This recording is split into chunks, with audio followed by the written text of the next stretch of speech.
A face that quakes, the wind, the fire. I've conquered country, crown and throne. Why can't I cross this river?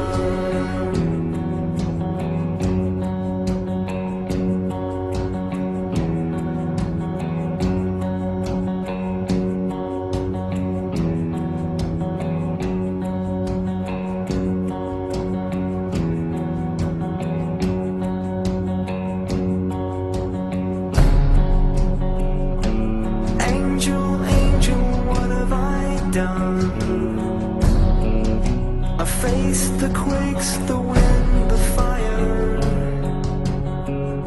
I've conquered country, crown and throne.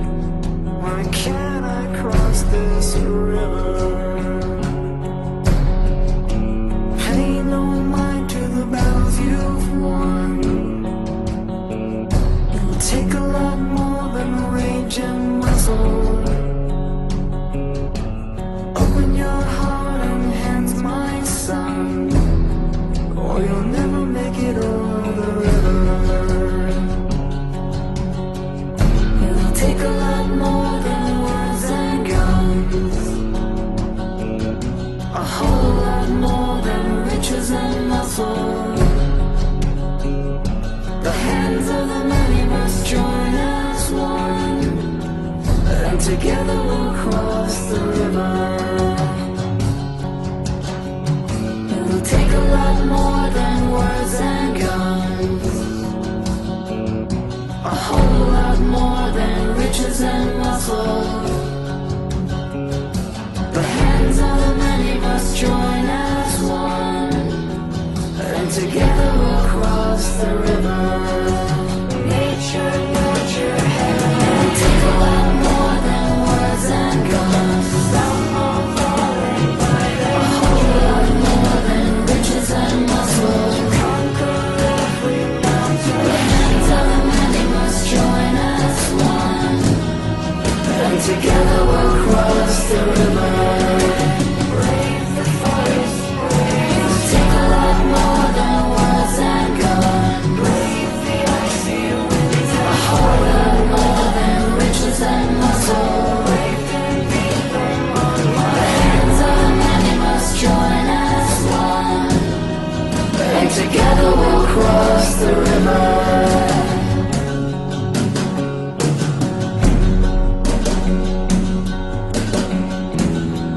And together we'll cross the river.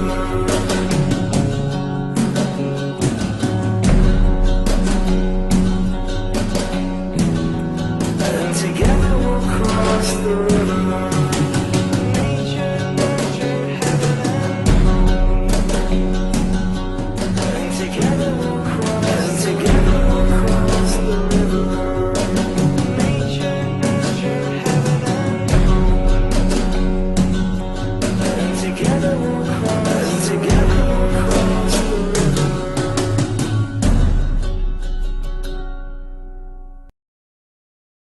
That's a great song. You're right, David. I haven't heard that in a long while. And was up. I was going to say hard dicks and airplanes, but I don't want to type that out. It's permanently on record now, but I remember that as a kid growing up. My uncles used to say, like, "What's up, man?" Like, hard dicks and airplanes. Not always. Depends on what you consider up to. And Carl just did a memorial, I guess, stream for Valley Parks, and I recommend you guys. I'll pull up the link. Go over if you want to send Valley family some flowers or anything. They're hey, Dr. Bass. But I watched Carl stream before I started, so. And I hope Kyle comes and joins us today. Not really. Scott got kind of pissed off about it. I get it. But, I mean, I was trying to get the boy to settle down and just sit there and join the show like a human being, but he didn't. I don't think he has manners. And I guess Globies, this is psychology to me. I think it is. I think that they feel like they're being abandoned by flat earthers because you're not, you know, enjoying in the festivities of NASA telescope work. I look at NASA more than most normies. Uh, I have a telescope. I use it. That didn't mean that I thought, hey, I want to get to the planet one day. When I was really younger, I actually believed that stuff to a point. But then I'd ask questions, just like how they explain things, and it just sparked interest in me. And there's something deep inside you that goes, something ain't right. Just my opinion. But yeah, I started asking questions about what they call science. And they didn't really have sufficient explanations for it. You guys agree? Hey, Dr. Bass, how you doing, man? Had to get that off my chest right quick. I think they most of these anti-flat earthers, they call them, or the people that are fighting for a globe and to squash this flat earth thing once and for all. They don't half of them don't even know what they're telling. Don't even know what we're talking about. They're on this like they're misguided is the word I want to look for. And I want to shout out Carl one more time. I got to find that. I just watched it, so I got to go back and look it up. I got my dashboard open, looking through all my lives. And the weather's been bad here. I would have done my rainbow thing, but between work, rain, and trying to get the truck fixed, I got everything I need to hopefully finish off the truck, get it working by next week. I got to find that washer. And I had to get a pipe wrench today. I got one at Walmart so I can take the fan off so I can reach in top of the manifold fully and find the damn thing so I put the thing together. It's just there's always something or other in life. I think that's really what it is. I was looking for Carl's last stream. I got copyright issues on 8 hours ago. Really? Let's do something about that. I wonder what it is. Selling the drama. It says it's visible. Yeah. Doesn't say I'm restricted for anything. Wants me to take actions and get rid of live selling the drama and the post for video played. I'm not going to do that. Those are good videos. But they think it'll be a copyright issue. But I don't think post for or live is going to, hey, Roger, don't play my music on your show. People might learn we're a band and we're playing music. Just somebody may run across like I like that song. I got to get the Cardinals. Hold on. Got to get back to home with this thing. I'm trying to use the screen I have open for my studio. Keep going back. I still haven't got everything monetized yet. I got this one open to Flat Earth. Welcome to Flat Earth. And I left my Flat Earth book at work kind of intentionally. I showed some of my fellow former. They might be former. One of them told me, I'm not going to even think about that or believe it. I'm like, I'm not asking you to believe Jack, dude. Like, I showed her Welcome to Flat Earth, the book, and I said, I look here, and I started breaking out how they're breaking down Alberoni's observations and showing how invalid they are with the sphere. It's pre-assumed that this is sphericity, just the drop over distance from your line of sight. That's all it was. Hey, Andrew. Yeah, I sent you a link. It's in the Discord. Yeah, I'm going to go find. I'm going to get to Valley Park still. He did a memorial stream for. Well, he already did his memorial. I think this is like a memorial call out for people to send, flowers and stuff to Valley. The family. They're going to have a small ceremony or something, is what he was saying.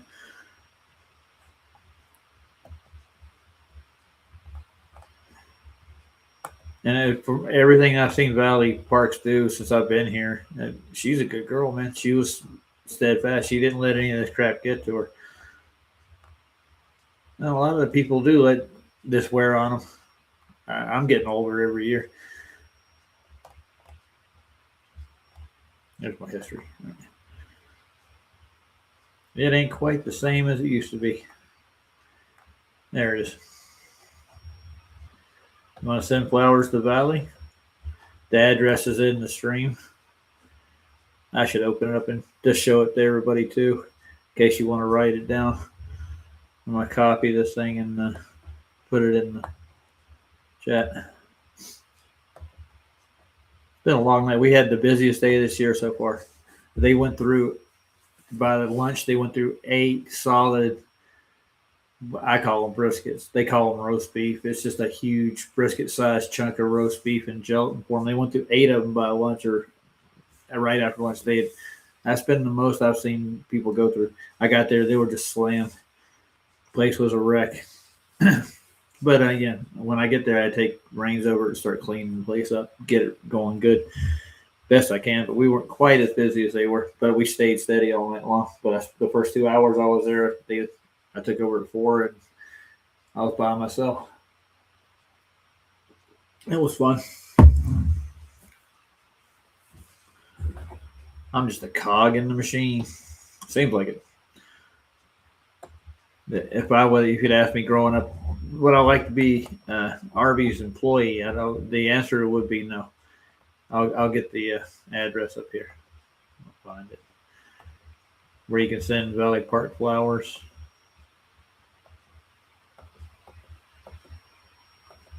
We can just play the whole thing. I don't think Carl will mind. I think he doesn't talk for the first 2 minutes. I don't think he knew that he was actually live yet, or he was in the background. I think he made a joke about it. Hey, Memorial. How you doing?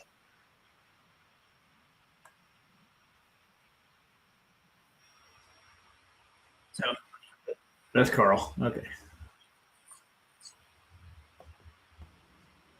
I had to fast forward. On the Jets.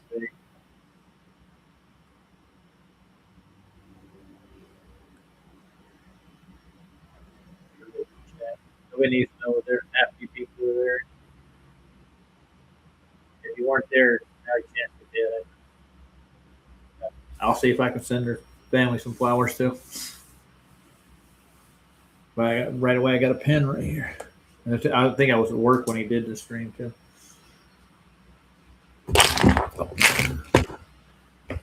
Trying to get my crap organized. It's been a heck of a day.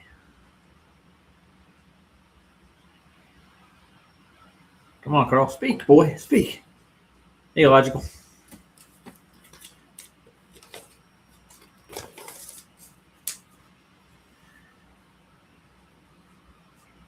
Did anybody see that clip? Hey, Accidental Alchemist. Hello today. How are you? The astronauts, when they boiled Kemp and asked him a question in Washington or wherever the hell they were. I have no idea. Hello. I think they were in Washington. I'm not really sure. I think they were doing a conference or something. They just kept on going. That was bad. Waiting on other people to get in. I'm going to read a couple details for everybody, if possible.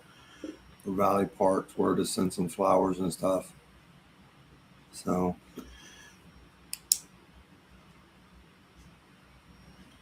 Hey, Carl's that's good what too. I'm doing. Just by talking to him. So I'll wait Sitting back. here chilling right now. Waiting on people to come in. So.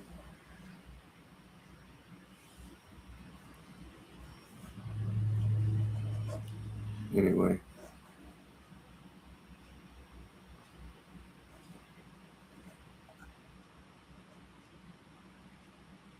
Other than that, I'm just chilling out. Where I've been working in my garden and stuff like that. Hey, Carol. Okay, I'll wait for you, Carol. It's not a problem. Please share this. Yes. We'll send it out, and then we'll go and I'll read out some details. I'm not going to stay on long. So We'll get to the address and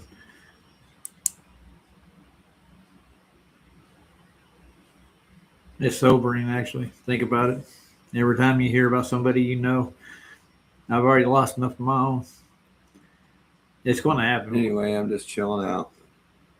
But Got some badass pictures of the moon and I ain't Venus worried last about it. night. Hey, They Captain. were right beside each other, pretty much. Jupiter ought to come in play in a couple days.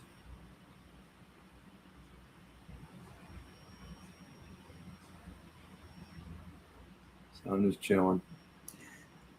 I I'm going to appreciate get Carl y'all some being here. chapstick. He needs some. He keeps licking his I lip. said I'm just waiting. I think it's I didn't do StreamYard today My for brother some bites reason. his It wouldn't nails. let me. Kept saying I was in the studio. I kind of rock there once backstage. in a while. That's what I do. Why am I backstage for? It's my StreamYard. It's crazy. Hey, Sue Finelli.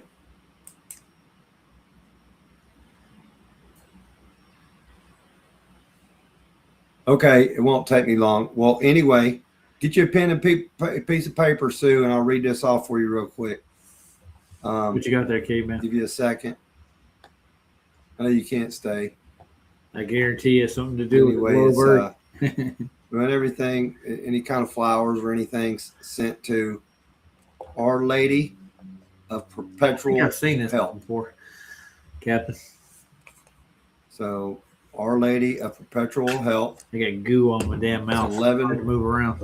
42 East Elm Yeah, something to do with a Street, globe. Lafayette. Fake that That's shit. They're fucking with us. You LAFOLLETTE, know it.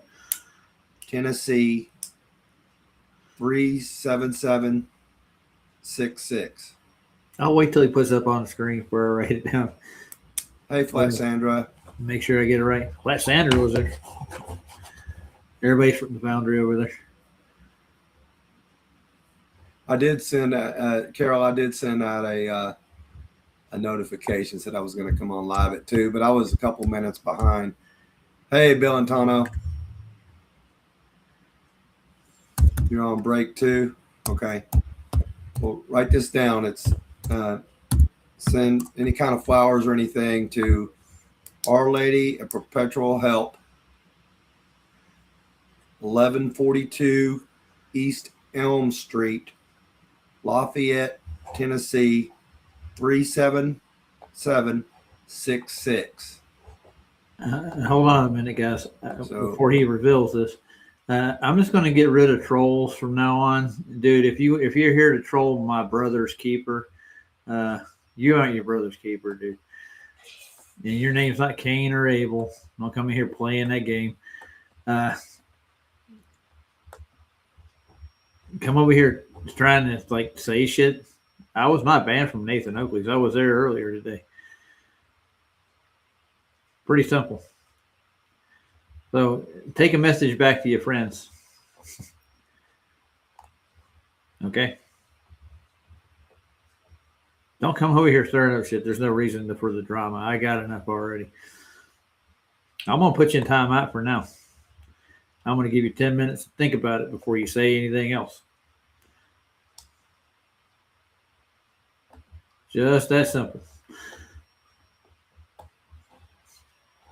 Nobody needs it. Nobody wants it. Yeah, Lafayette is LA capital FOLLETTE,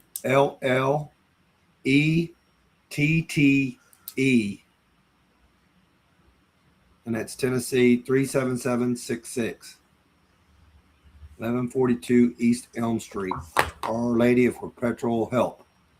Maybe I can get this on there and get it for you. I don't know if it'll. Oh, there you go. Up. There we go. I'm going to pause that there for you guys. So I can write it down too. And if you're still watching there, my brother's keeper, you should send Valley Park some flowers just because you're being an asshole, dude. Nobody can ask you why you would come over and ask a question like, why'd you get banned from Nathan Oakley's? I didn't know anything about that. Nobody said I was banned from Nathan Oakley's. Neil's pissed off at me because I got Kiwi's book. I bought it. It was bought for me, actually. You know.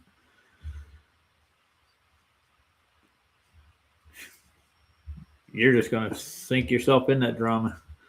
That's why I did the stream I did last night. Our Lady. They seem like a Catholic organization. Yeah. They have a lot of sway in the world. Let's put it that way.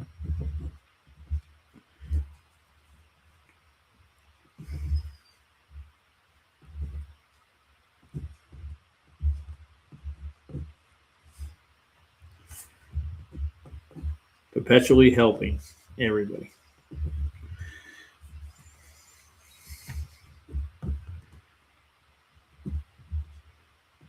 And I had to kick Monkey Cat Pat last night. I should have kicked him earlier. Probably kept Scott on. I'd rather have Scott on than Monkey Cat Pat. I was just trying to give him a few minutes. But sometimes I understand. You ask questions like, why are you a flat earther? You haven't been paying attention. It wasn't. There's not a why question. It's why are you a glober? Why are you just going to believe everything they tell you without you actually testing things out for yourself and learning on your own? Without, I guess you just want to fit in with the club. Don't want to get made fun of. Want to be hanging out with the cool kids. There's no such thing as cool. You know, I almost got this written down. Hope you guys got it. If you're gonna help them out, send them some flowers, send something for a family. I'd do it. Hey, Matthew Eastman, how are you doing, sir? Long time no see. There's a link in there if you want to come up. And even you, my brother's keeper. I didn't know. I'm gonna stop it here. I'm gonna go over to my actual Nathan Oakley's channel and see if I'm banned because I'm a member on Nathan Oakley's channel.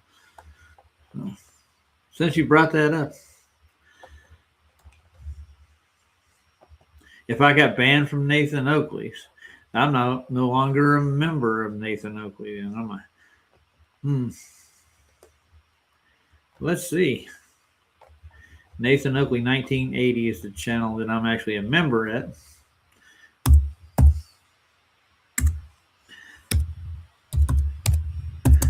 Been following him for a while. I've helped support him financially. So if I'm banned from Nathan Oakley, I'm no longer a member over here on the channel.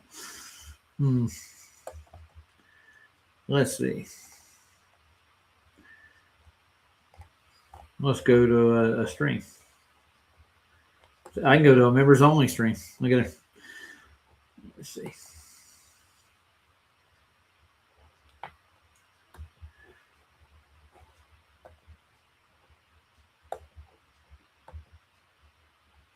Well, looks like I'm still there. Yeah. Hey, post. The fact that there we go. This plan is material, right? So when you offer to help, and then you're taking shit out of your website, cutting in and pasting it in Nathan's book, then you're going to turn around and say, well, this stuff is mine. I really should have co-authorship. He planned this whole shit. The more and more. No, that's all Adam wanted was to put his name on it with him because he was helping him put it together and write it, you know. Are you working, Matthew? I hear you. I just got done doing that myself about an hour ago. So let's go over to Nathan's secondary channel and see if I can't get in there.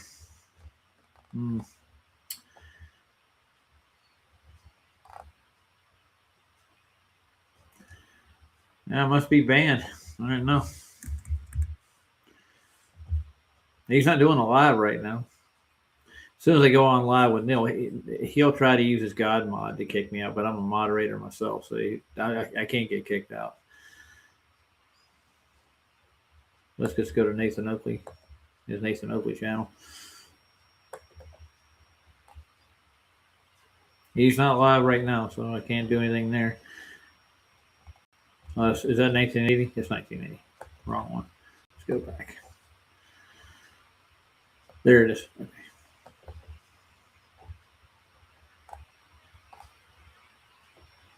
Well, I don't seem to be banned. Let's see. I click on this one. Yeah. Premieres in 12 days, and this. Not, is it real? Is it CGI? How high were they? From sea level to the person who has the. So my brother's keeper. You're full of shit. All right. Hey, Pushing, how you doing?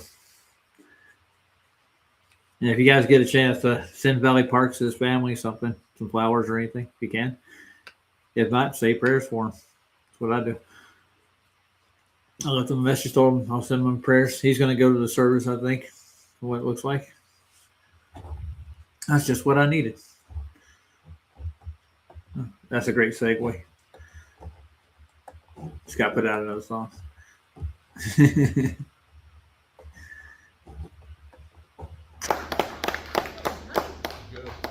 All right, thank you very much.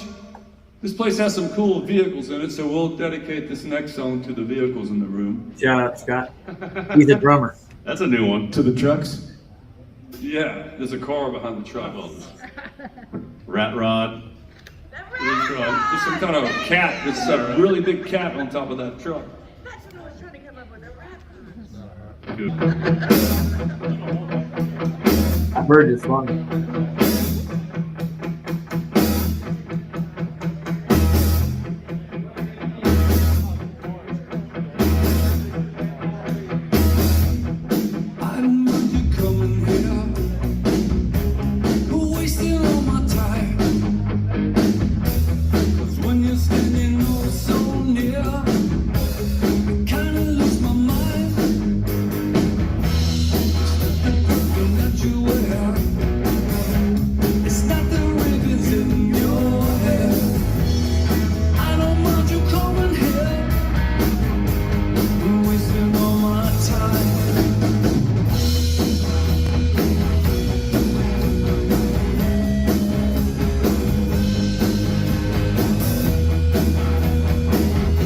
Yeah, enjoyed it.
service that goes out to that Camaro on the other side of that big truck with the cat on top of it.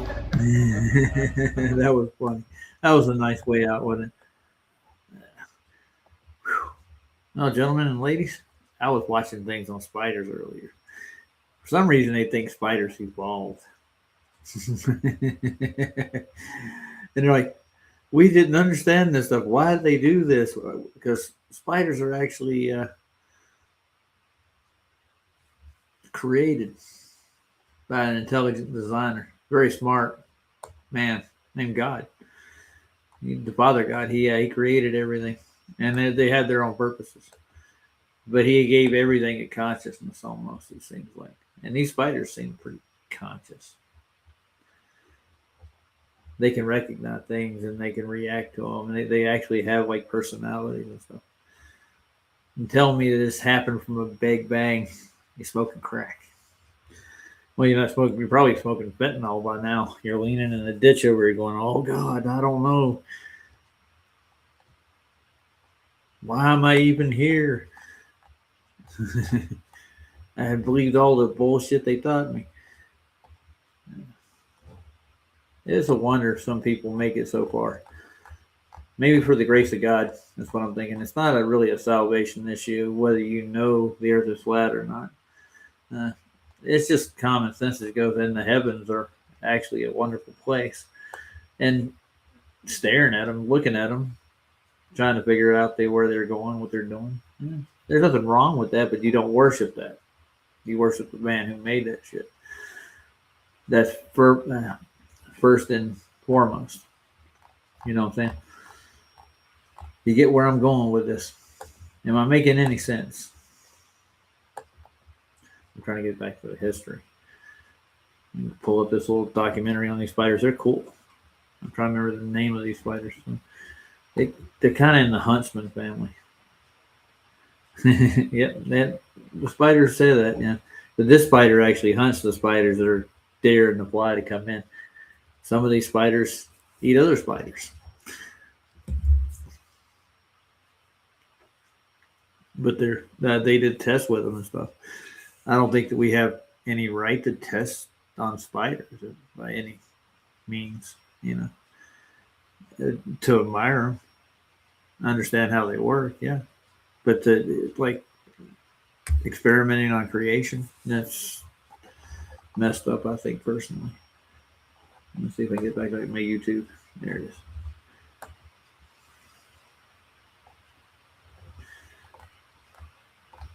The spiders. Look out for the spiders. These are jumping spiders. You've probably heard of them. I think the huntsman is a jumping spider, or part of the same genus. I hate using technical terms. You know what a genus is? It's a classification of each species. There's a genus. That's, let's say a cat is a genus. A dog is a genus.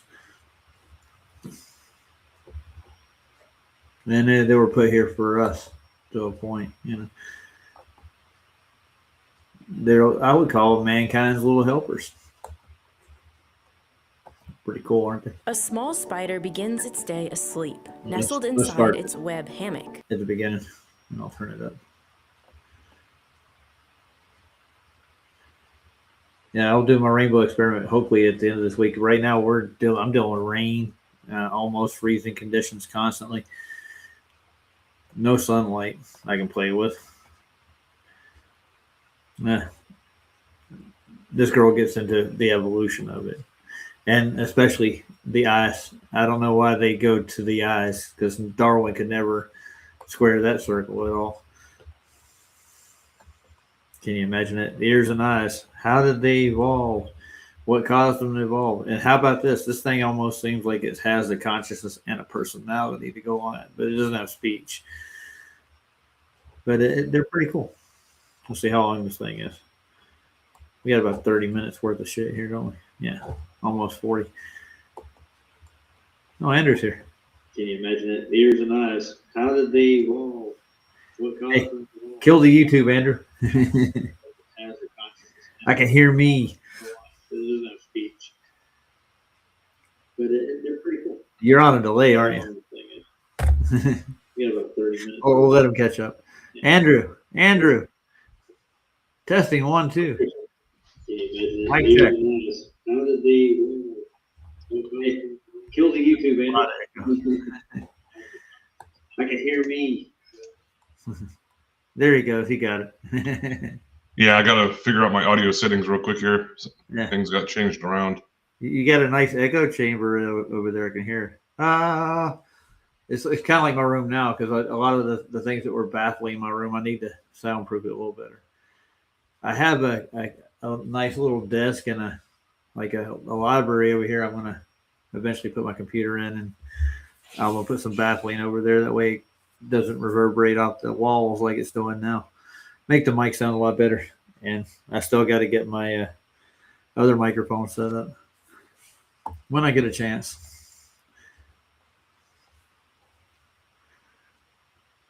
Isn't that cool with the spider though? I'm telling you.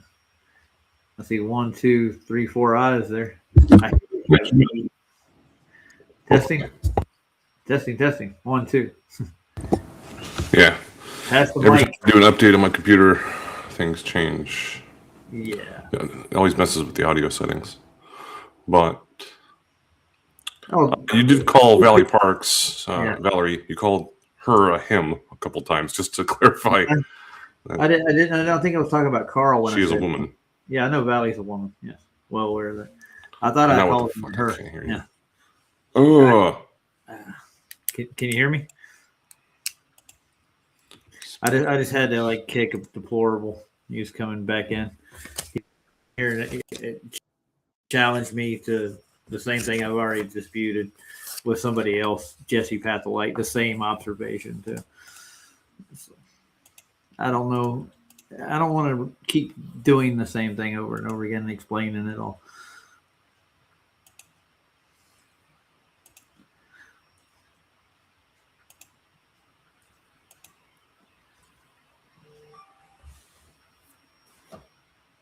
what the fuck?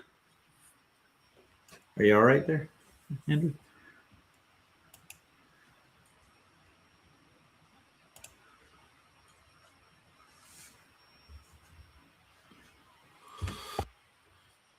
Ah.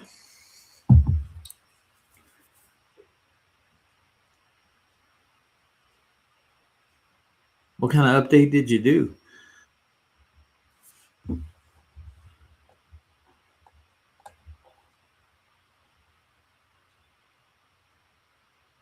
Well, why he's doing that, well, I'll start this video. It spun from silk. And here it looks like the spider does something scientists thought only vertebrates can do. Something characterized by muscle twitching, eye movements, and memory consolidation, REM sleep. This is the first hint that what we're looking at is not a typical invertebrate. This is a jumping spider, and inside of its head is a brain the size of a poppy seed, a cluster of a few 100,000 neurons packed into a space barely a millimeter across. A mouse brain, for I'm just going to say that you're not the mind, obviously. This is just right there in your face. There's more to creation than the mental acuity that your brain cells can put together. Has 70 million neurons. And somehow, some way, scientists think this tiny brain is one of the most capable in the invertebrate world. People have sensed this for a long time, especially the people who keep jumping spiders as pets. They are loved not just because they look like a Pixar invention, it's because they have big personalities and a level of awareness you just don't see in other creatures this small. And this isn't just a layperson's impression. Science agrees. They can jump far, yes, but they also jump with extreme precision. They're able to learn more quickly than much larger animals, vertebrates even, like pigeons. Some can even plan routes, keeping a detailed mental picture of their goal even when it's no longer in sight. Pretty amazing. They can recognize other spiders as individuals, as rivals, mates, or familiar neighbors. And some species perform one of the most elaborate and beautiful courtship dances known in the animal kingdom. And astonishingly, jumping spiders might even have an inner world, a world that they dream about every night. I had hoped to find one in the wild that I could show you in this video, but at the time of writing this, it's February in New England. I figured I was going to have to wait until summer to find one in the woods and release this video much later. But to my complete surprise, the other day I found one. In the middle of a blizzard. I was clearing a path for my dog in the 2 feet of snow we just got, and excavated an old dog bowl that had been sitting upside down here and buried for who knows how long. And there it was. It's hard to see, but Hey, Andrew, you get the audio working good? Oh, you type something in the back chat. No, nobody's running away from you, dude. That's funny. Deplorable back here in the back saying that we're both running away from him. That's a crying shame, dude. I'll just go get the Jesse Patholite videos. He did the same thing. And you can go watch that episode. That'll answer his questions. I don't know what makes him an expert on the topic anyways. I've done my own observations. it's there, asleep, curled inside its hammock. Hey, Dan. Maybe even dreaming. So how can such a small spider with such a small brain be this smart? Why does it seem so different from other spiders? How do scientists even measure intelligence in an animal like this? And in what ways can these tiny predators rival or even surpass animals with brains many times larger?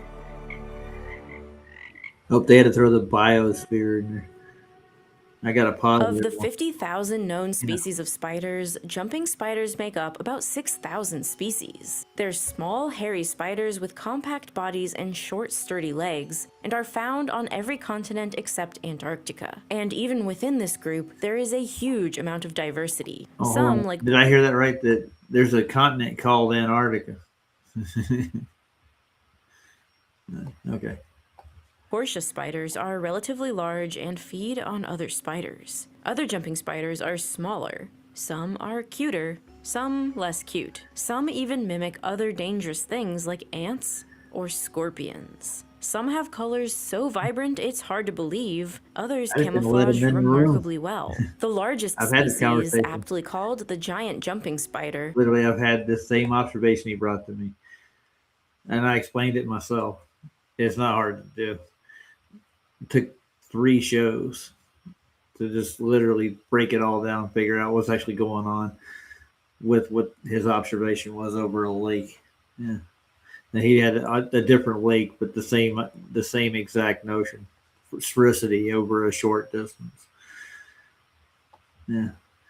I forgot the whole thing, but yeah, we came to a valid conclusion, and Jesse Patholite went on his merry way and never came back. Can grow to be about 1 inch or 2.5 centimeters long, which is still not that big. And the smallest known species of jumping spider is Neonella vanula, which is almost impossibly tiny, with adults measuring about 1.5 millimeters long. This one's brain would be microscopic. The one I found is extremely small. I think it's a bronze jumper. It's so small that I had trouble filming it. I don't have a macro lens. But with some magnifying glasses and a phone, we can still get a decent look. In the past, before working on this video, I never would have noticed its tiny little silk hammock on the side of that bowl. And if I had seen it crawling in my house, I wouldn't have known that it's one of the coolest animals on the planet. But even a spider this small is a terrifying predator. If you are also very small, that is. Because jumping spiders don't hunt by trapping prey in their webs like we think most spiders do. Instead, they are ambush hunters. Once a spider spots a prey animal, like a fly for example, it will stop and freeze, keeping its eyes locked onto target. Then, slowly, the spider starts to creep and its body lowers. Then, when the moment is right, it launches. The jump itself is powered primarily by the rear legs, especially the 4th pair of legs, which provide most of the thrust. Unlike vertebrates that use muscles, the jump is driven largely by hydraulic pressure. The spider rapidly increases internal fluid pressure to extend its legs explosively. The front legs are not used for propulsion. Instead, they are held forward during the leap and are the first to contact the prey. These legs help grab, pin, and stabilize the insect on landing. Almost simultaneously, the spider delivers a venomous bite to subdue the prey. If this feels familiar, it's because this is a lot like how cats hunt. Not the venom or hydraulics, obviously, but everything else. And making this even more incredible is that the spider doesn't necessarily jump at the prey. In some rare cases, it seems that they can leap through the air towards the point it has calculated that the prey is going to be, not where it is now, enabling the spider to snatch the prey out of mid-air. But how deliberate are these jumps really? Are they just flinging themselves and hoping for the best? A 2018 study gives us a hint. Researchers used high-speed video to record and analyze the jumping behavior of a regal jumping spider across a range of jumping challenges. Each jump had a different distance or different elevation. They measured the kinematics of each jump and found that the takeoff angle and body posture changed depending on the distance and elevation of the gap in front of it. You can see it easily. Look at this jump, a short horizontal jump. He's still the trying to spider come uses in. a lower takeoff angle to minimize flight time. Now look at this longer I got jump. my The audio spider fixed. uses a steeper angle, something that Hey, saves do you want to energy. have a conversation And with the farther horrible ilk? He's trying to get in here. Absolutely fucking not, because I'm actually in the process of contacting Interpol in regards to what he's been doing. Good.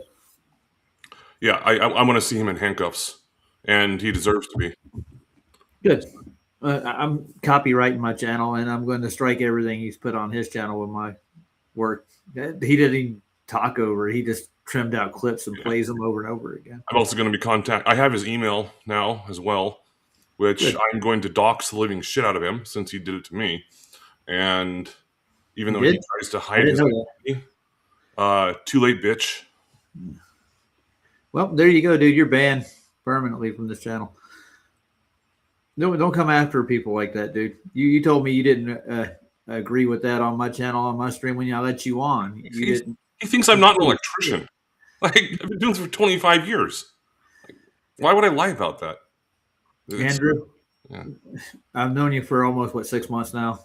You haven't really done anything to anybody over here. You don't have a reason to lie about it neither. Yeah. So, I don't know. What's up his ass, dude? I don't know. He's crazy. There you go. That's pretty much the answer I can give. But aside Dude, from that, you can contact the police all you want. You doxed him first, dude. He's back here. You see what he's put it back chat, didn't you? No. He said this. He said, hold on, let me get it up. Let's see.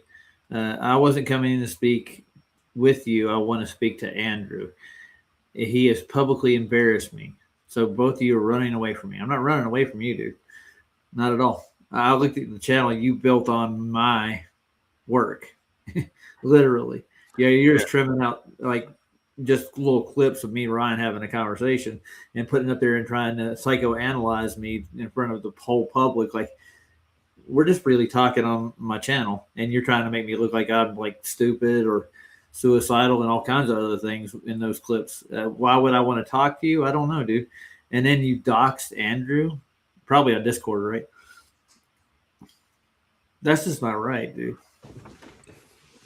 And he actually told my audience, because I was, my family got doxxed like live on a stream. Somebody went to Indeed and looked up on my family history, where my girls live. They gave out my girls' addresses and phone numbers and where I lived for the last 15 years.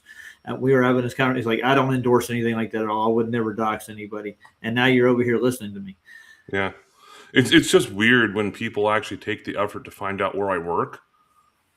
And then they want to contact the DIR, which is the Department of Industrial Relations, and try to find out my license number. Wow. Yeah. What are you going to do next? Find out my social security number? I'm not giving that. Yeah. He's fucking crazy. And I have the emails and verification. I'm going to be contacting Discord and Google in regards to all of that information, and then contacting Interpol, and then you're going to get doxxed. And there's nothing you can fucking do about it. Yeah, when the law gets involved, they want to know where you are, who you are, why the hell you're doing what you're doing. All I know is his name is Mike, and he hides behind a fake picture.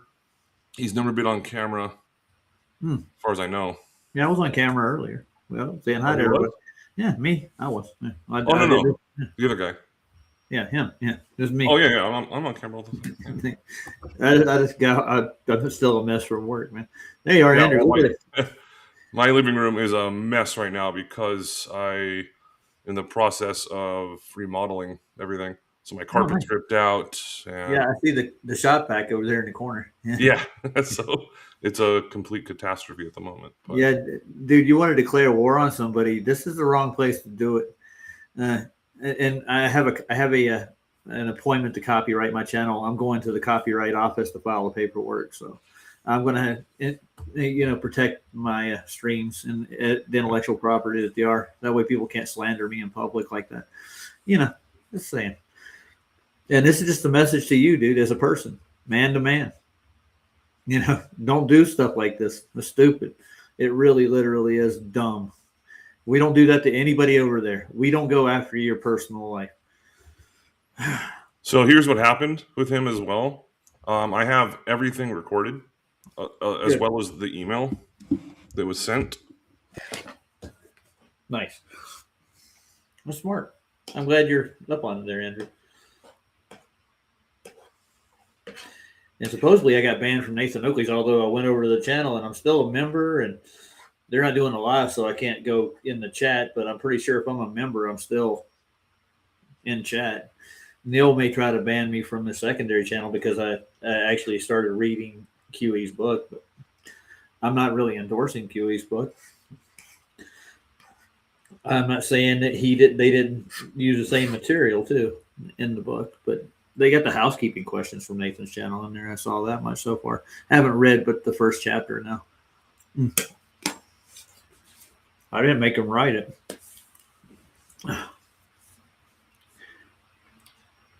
Please do share some wonderful things this guy did. I don't know how to get him out of here. Let's see if I can kick him out off the thing. Yeah, he's still hanging in the back. Dude, just go away and deal with the repercussions of this crap you did. Don't try to come back in. You can't defend what you. If he's got it documented, it's going to happen. What is QE's book? I didn't know he put out a book. Oh, it's called Welcome to Flat Earth. I left it at work. I got the copy. Paul gave me money to pick it up and read it. He wants me to read the book. He asked me to, and I said, okay, I'll read it. He's still trying to come in. If I can go to my, It's like someone gets kicked out of a bar because they're drunk and they just like cause a fight. They get escorted out by security and then they just try to force their way back in over and over. No, this is called delusion. Yeah. Keith made a documentary about this crap about like 3 years ago or so. And it's called Obsessed. And he actually just started documenting these trolls and what they do. And he was given just raw examples in real time how they all do the same thing. They try to dox your family. They haunt you. They keep asking you the same rhetorical questions, even though we give them our answers for it. They still keep coming back for more. They don't get it. You mean Keith Flatzoid? Yeah. Okay. When I say Keith, I'm usually talking about Flatzoid. And he's got a ton of fanfare out there. Like I can Jack of all trades, Aaron Armstrong. The list is endless, and they've done worse shit than this. Emails, doxing. They don't know how to stop. And I'm pretty sure Flats is his icons and stuff that he hasn't copyrighted them. I'm going to go to the copyright office and actually do something. And I don't want to see any videos you're going to throw back there, dude. After a while, the back chat will get clogged up and you won't be able to put anything else in there. The more you just keep throwing out in there, just keep throwing it in there. And I don't need to hear your side of the story. This is between you and this man, Andrew, here below me. So obviously you crossed some kind of line, dude. Sounds like it to me. Yeah, I'm not even. So he's still typing shit in the private chat or whatever? Back there, he's saying he want to escalate things. Like that he didn't. What he did. He did everything he did. He contacted me. Yeah. So you're asking for trouble, dude. You really are. You're asking for legal trouble. What it sounds like right now. Yeah, and I don't know where you live, but Interpol's going to find out. I don't need to know where you live. I don't give a flying fuck about you. Like if you didn't exist, like the Thanos snap. Oh, the legal. How many legal issues do you have there, Mr. Andrew? Being an ex military personnel, I'm pretty sure you have a lot of legal problems. You just don't know how to get along in society, do you? Oh yeah. That's, no. Oh yeah. Oh, what is he going to say next? That I'm actually a woman? I don't know. What's he gonna? I don't know. This. Well, he hangs out with one of them. I'm sure he hangs out with Brenda in the chat. Yeah. Well, Brenda is also delusional. He thinks he's a woman. No shit. I'm getting tired of looking at the bat check. Yeah. Fuck that. Oh. So, Hey, Juno.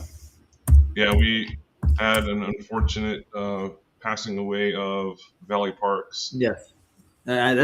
She was a good girl, man. I don't remember calling her a dude. I think I was talking. If I did say, I was a slip up between her and Carl. I was waiting for Carl to put the address up for the charity they were using. I don't think I ever met her, but I was on one stream with her. I got to talk to her for a bit. Yeah, I spoke to her on the phone multiple times. But nice. So I was always curious about this one particular thing. I didn't know every single answer to like what are the purpose of different colors of roses and what is their their purpose kind of thing. So red roses, love and romance, passion, desire, respect, and courage. And okay, so usually for Valentine's Day, and then white roses are for purity and innocence, new beginnings, sympathy, and remembrance, and often used in weddings and memorial services. No, he didn't. I'm sorry, I was answering John. They were talking about one. My brother's keeper's another troll. I think he hangs out with Deplorable. A couple. But he said he asked me why I got banned from Nathan's, but I'm a member of Nathan's 1980 channel, still a member.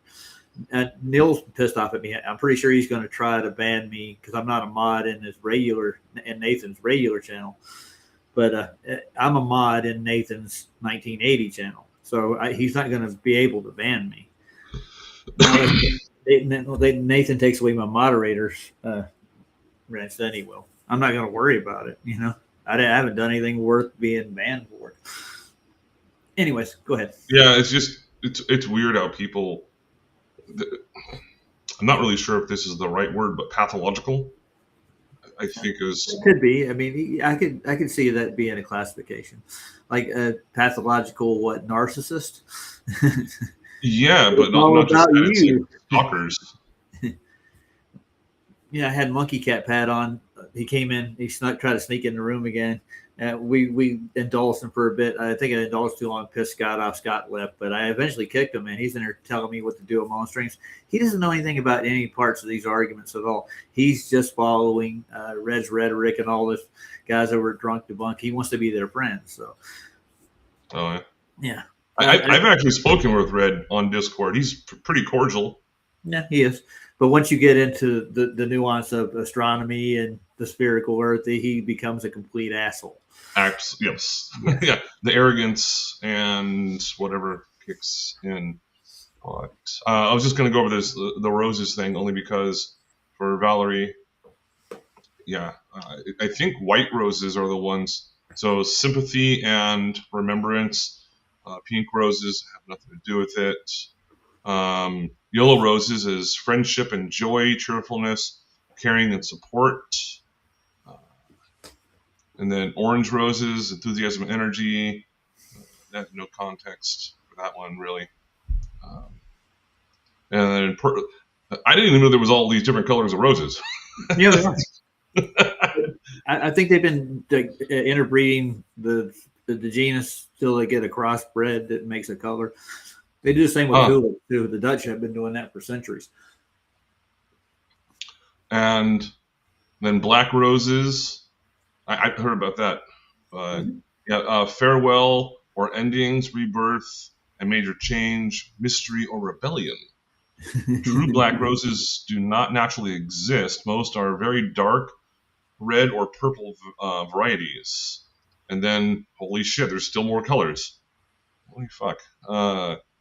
Blue roses. Roses are red, Mystery violets are blue. and the impossible, uniqueness, fantasy, and imagination. Okay. And peach roses. I've seen them. Sincerity, modesty, gratitude, and appreciation. But I suppose if people are going to be sending roses, it seems like white roses would be the most appropriate. Yeah. But I don't know. What are you going to send Valley? I'll probably send white roses. There you go. Sounds like an idea. I don't know what I'm going to see if I can afford to actually send a rose. How much they cost to start with. And roses are not cheap. He's still got his finger on the "I'm coming back in" button. every time I kick him, I mean, why, dude? Why? It what's coming is coming. You made your bed, lie in it. Hey, Paul, how you doing? It's like, yeah, when I was doing some prison jobs as an electrical contractor. You dumb fuck, deplorable. No kidding what your name is. That kind of makes sense. Mm-hmm. In Virginia, and I was talking to a lot of the COs, and I said, how often do you see them come right back in here? Oh, he said, well, once they get arrested again, they have to go into county jail. And then after that, he said, it's very common. So it's a revolving door. Like, they never learn their lesson. And that's what I think deplorable he's going through right now. We should have this conversation. Nobody wants to be friends with me. I'm a social misfit. Yeah. Yeah. And I already challenged him. I said, I'll put a blindfold on with my hands on my head and he can ask me questions. He declined. It's flat, you wanker. Yes, it is. Hey, Ryan, how are we doing tonight, sir? How's the cookie? Did it crumble? Yeah. Oh, are you going to do that to me? We got this place over here. There's a bakery in this area. They're like a custom cookie making place. It's called Crumble. You get the analogy, right? That's how the cookie crumbles. Uh-huh.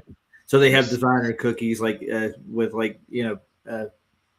custard filled cookies with chocolate chips in them. Now they'll come up with like a pistachio cookie with a mint icing on it, and they're about the size of your face, and they're like $5 a pop. Yeah, that's quite a cookie. Yeah, $5 a pop. And I think that the daily ones, the ones that they put on there, like the special ones, are like $15, but they're like huge. They're like the size of the box. And I'd be interested. It's not too expensive, but something really stupid. You're making me remind me of something. The world's most expensive ice cream is, what was it? I think it was $6,000 an ounce. And wow. I forget what. Where is that? I think it's in Japan. How do you come up with a price tag for something like that? What makes it so like rare that you're going to pay that much? Oh, I know what it is. It's the gland in the beaver's anus. That's what it is. That's apparently where they get the blueberry flavor. Oh, yeah. Who the fuck is the taste tester on that one? Mm-hmm. Well, I heard Winona had a big brown beaver. You've heard that one before, haven't you? Promise. Winona had a big brown beaver, and she stroked it all the time. Oh, yes. That was their biggest hit back in the mid-90s, I think. Well, Cookie ain't said much. He popped off mute for a second. Are you hiding from the wife? I'm just kidding. Are you out in the garage? You're really quiet. He's talking like this. We have a special guest in the back. Have you seen him, Ryan? If I open his mic up, he's going to come in here cussing. He's after Andrew and me. I don't know what for. Well, I think he's gay for me or something. Yeah, it could be. Yeah, that's kind of, yeah. Mm-hmm. And you know what? I hope he contacts the police. You know what they're going to do? They're going to help me out with my investigation. Well, this guy is harassing me on my job. He's talking to my employer like, because you're a flat earther. Oh my God, no. Remember Brian Mullins? Remember what happened with him? Yeah. Netanyahu went after him, and what happened to Netanyahu? George kicked the bucket not shortly after that. I don't know what exactly happened to him. I don't wish any harm like that. He was pretty young, too. I think he was only in his mid-50s or something. Mm-hmm. Yeah. I mean, it happens. Yeah. I know, but George was mad, dude, at Flat Earthers. I don't know why. The same with Bob Enyart. Look at him. Oh, that name is escaping me at the moment. Bob Enyart is the mentor and the pastor of one William Duffy. Oh, gotcha. The original anti-flat earther dude. He wanted to put all us flat earthers on a rocket and shoot us into space. So he did a GoFundMe. I think he earned like $37,000 worth and took off with the money. Oh, I've heard. Yeah, okay. Yeah, but he also was involved with some of the people that Jaron was involved with, like what was it? The Science Museum here in Denver, right? You know about Sue, right? The T-Rex. No. Oh, the T-Rex was actually investigated by an independent paleontologist. And when she did it, Nat Geo documented this investigation, and they found soft tissue in the bones of Sue and ligaments and stuff. They were pulling okay. apart. Yeah. So the curator of the museum is Jack Horner, and he is actually an advisor on Jurassic Park. So the credibility of the science community kind of was on tilt because of that. I think they quit making Jurassic Park movies for a little while after that because it was becoming not popular.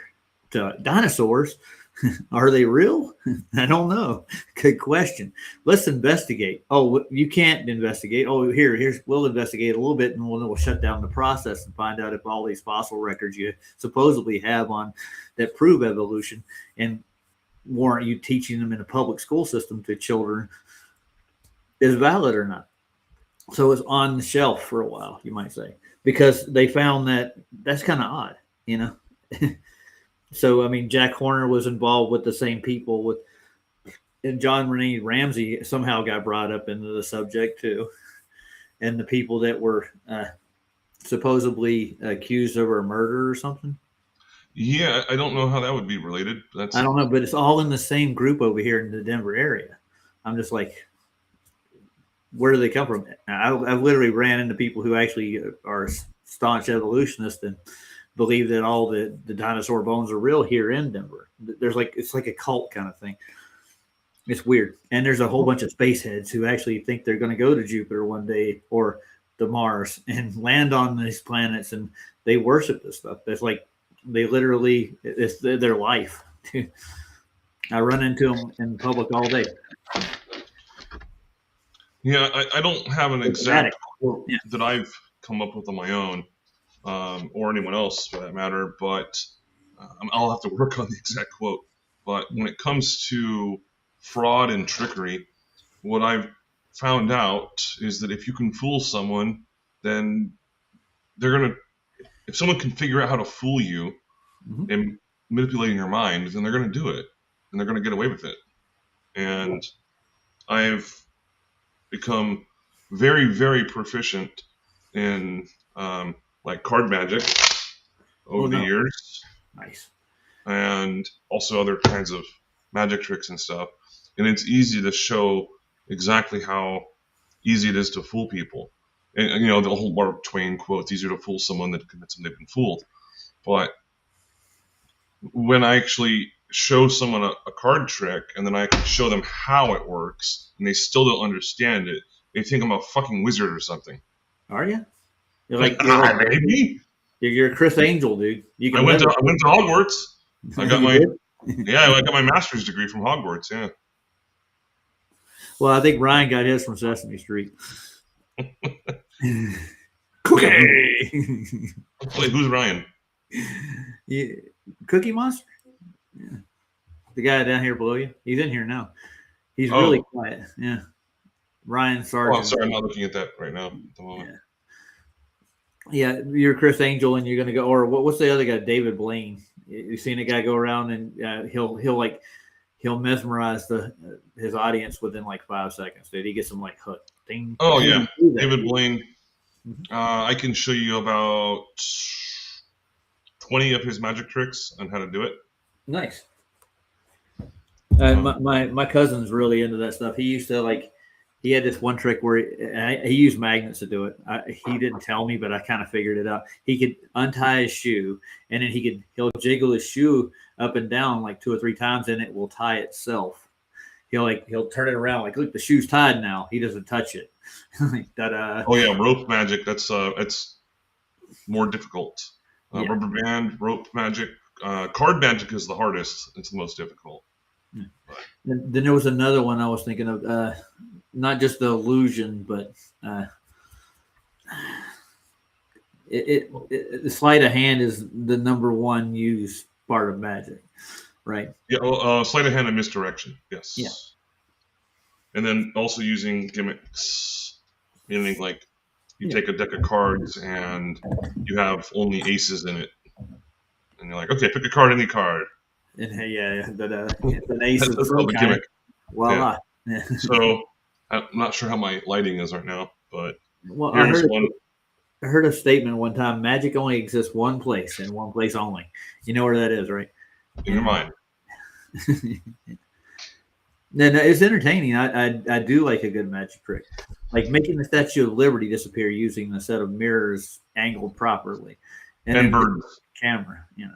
Yeah, and a flock of birds. A flock of seagulls.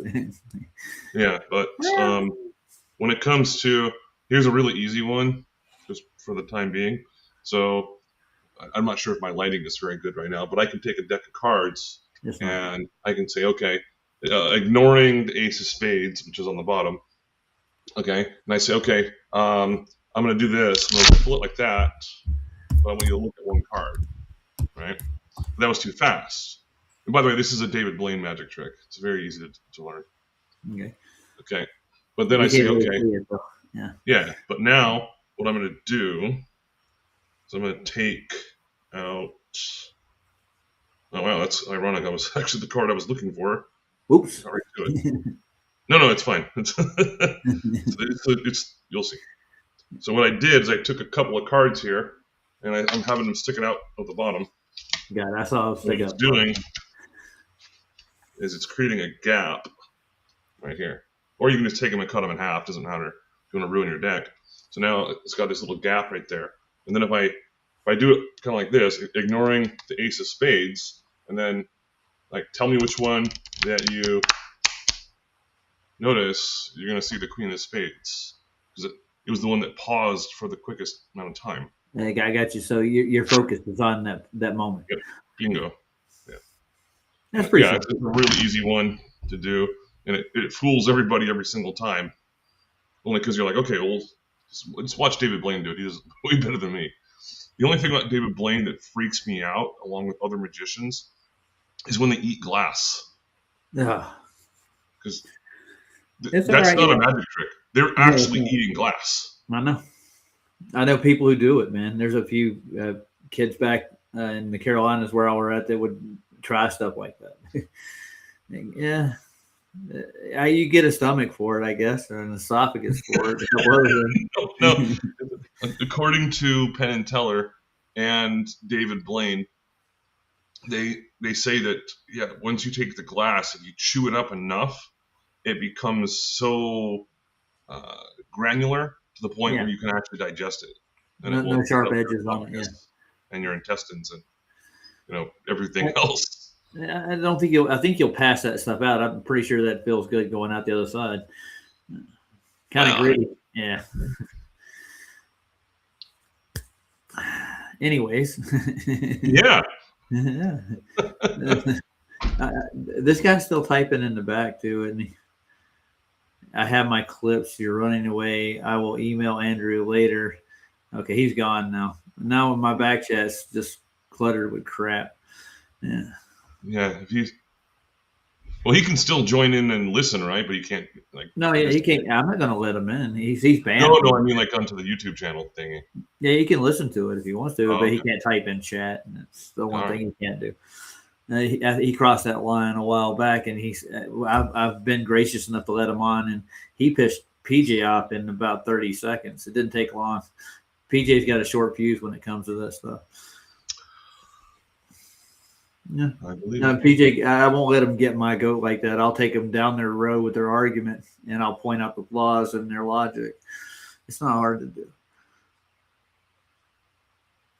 And we'll go over, if you got an observation you want to show me, don't call it an experiment, whatever you do. What did you manipulate in that variable? That these people don't have a scientific, no, I wouldn't say reasoning. They don't have a scientific method that's they don't know how to do it properly. It's flawed.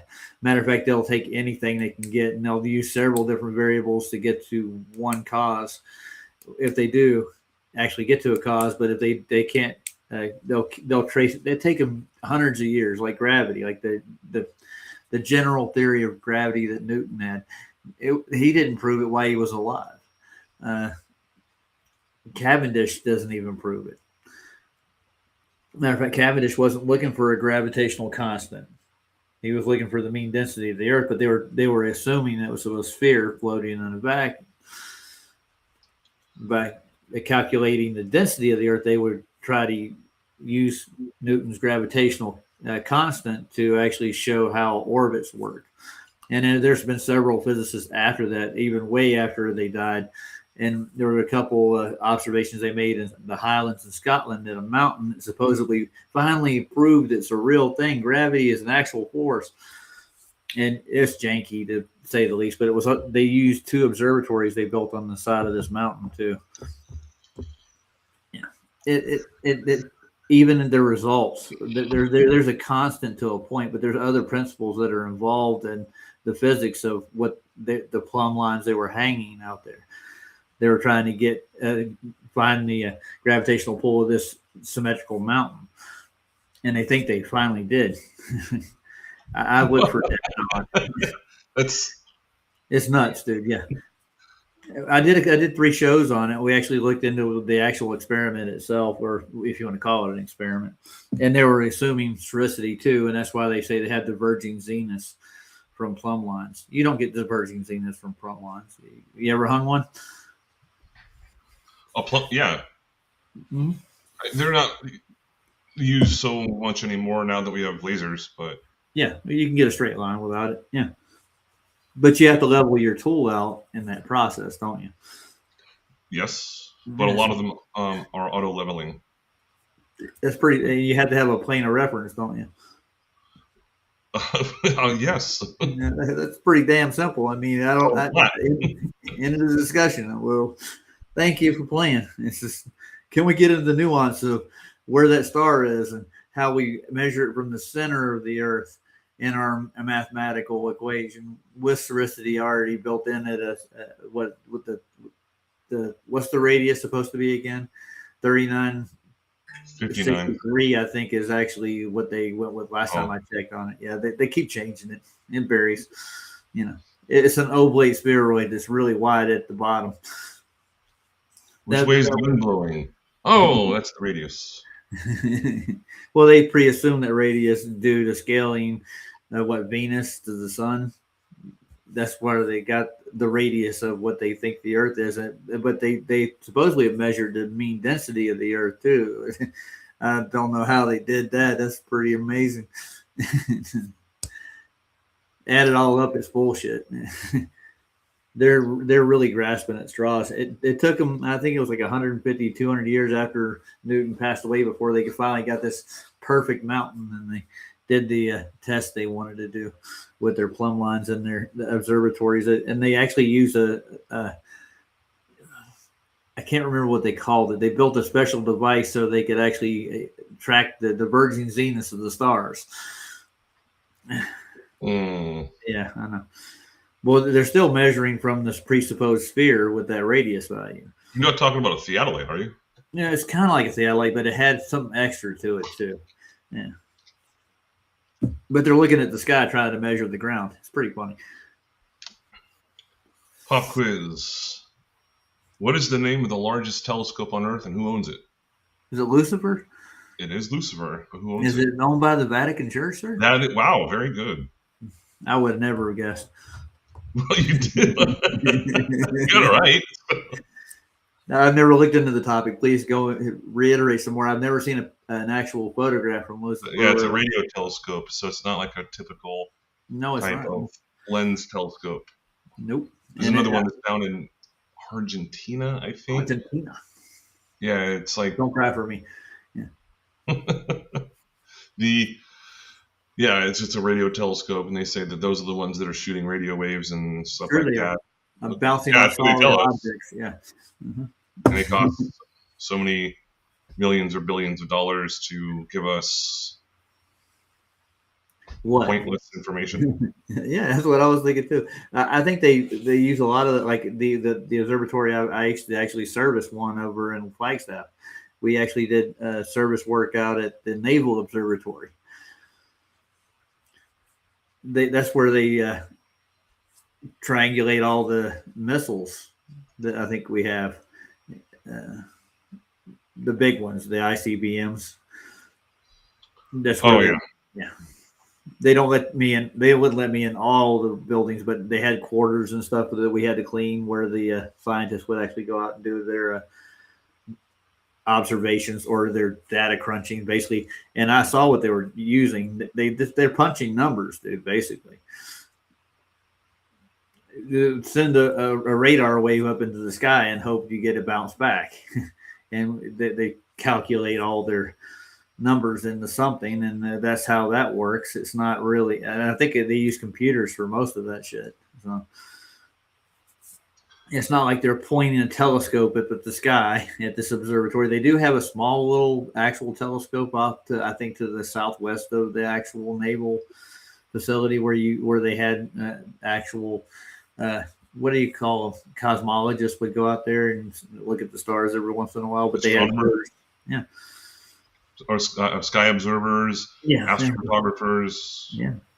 Those kind of folks. Yeah. They would go out there and I would clean their quarters. We do it like a monthly thing during the season when they were out there looking. And I think it was Flagstaff's not a dark sky city, I don't think, but they're far enough from Flagstaff that they have dark skies, so they get a good view of the stars. They're looking at If anyone's ever interested, anyone listening or even yourself, Roger, you can go to Dark Sky Finder. I think it just shows you where all the light pollution around. Like as an example, because I live in San Jose, I have to drive about 2 hours away out to the middle of Central California to get away into an area where there's no light pollution. It's amazing how much the light from major cities like San Jose and just major populated areas in general, how much that light actually spreads throughout the sky. And I get it. Yeah, because I've been way out like toward Temecula, and there's another little town there right before you get into California, right on the border. Can't remember, Temecula. There's Cal-Mexi, something like that. Yes, Temecula. Yes. So this there are spots out in that desert where you can get good views of, but it's hard to find because California is pretty light polluted, isn't it? For the most part. Yeah, but only on the coast areas. Once you get out towards like the central part of California, it's just all farmland out there. But yeah, that's where. And I when I was in the service, I did one deployment on a Navy ship, and being out in the middle of the Atlantic Ocean, you can't see your hand in front of your face unless the moon is out. Yeah, it's like you don't want to go outside because if you fall off the ship, you're done. So wait a minute, Andrew. You're telling me that a star 93 million miles away is reflecting light off a dusty rock 243,000 miles from your location and can light it up enough so you can see? Apparently. Holy shit. Yeah, it takes some imagination to go with it, doesn't it? Yeah, well, the Artemis thing too. I was showing that on Sob's channel. Is you did it earlier? The backside of it was all this blue and gold and purple. It's like, wait a second. So that exists over there. Well, that's the spectrum. You know, they know how to paint it quite well. But then again, it's refraction, dude. I just got to figure out a proper. Again, I'm going to come up with my own quotes. But yeah, if you can fool someone, they're gonna do it. They're gonna trick you, because again, in poker, like, you never let a fool keep their money. You just no, of course not. Or it's something like that. No, Paul just sent me something in the Element. I'll look at it. All right. I gotta get going here in a little bit. On QEs last night. Yeah. Oh, here's a really funny quote by another magician, Richard Turner. I'm not sure if you've ever heard of him. Well, he's not a magician. He's a card mechanic. Well, you can hand him a deck of cards that you've just shuffled, allow him to shuffle it a couple times, do some cuts, and he'll deal you a royal flush. Well, I need him to be my dealer wherever I'm playing at.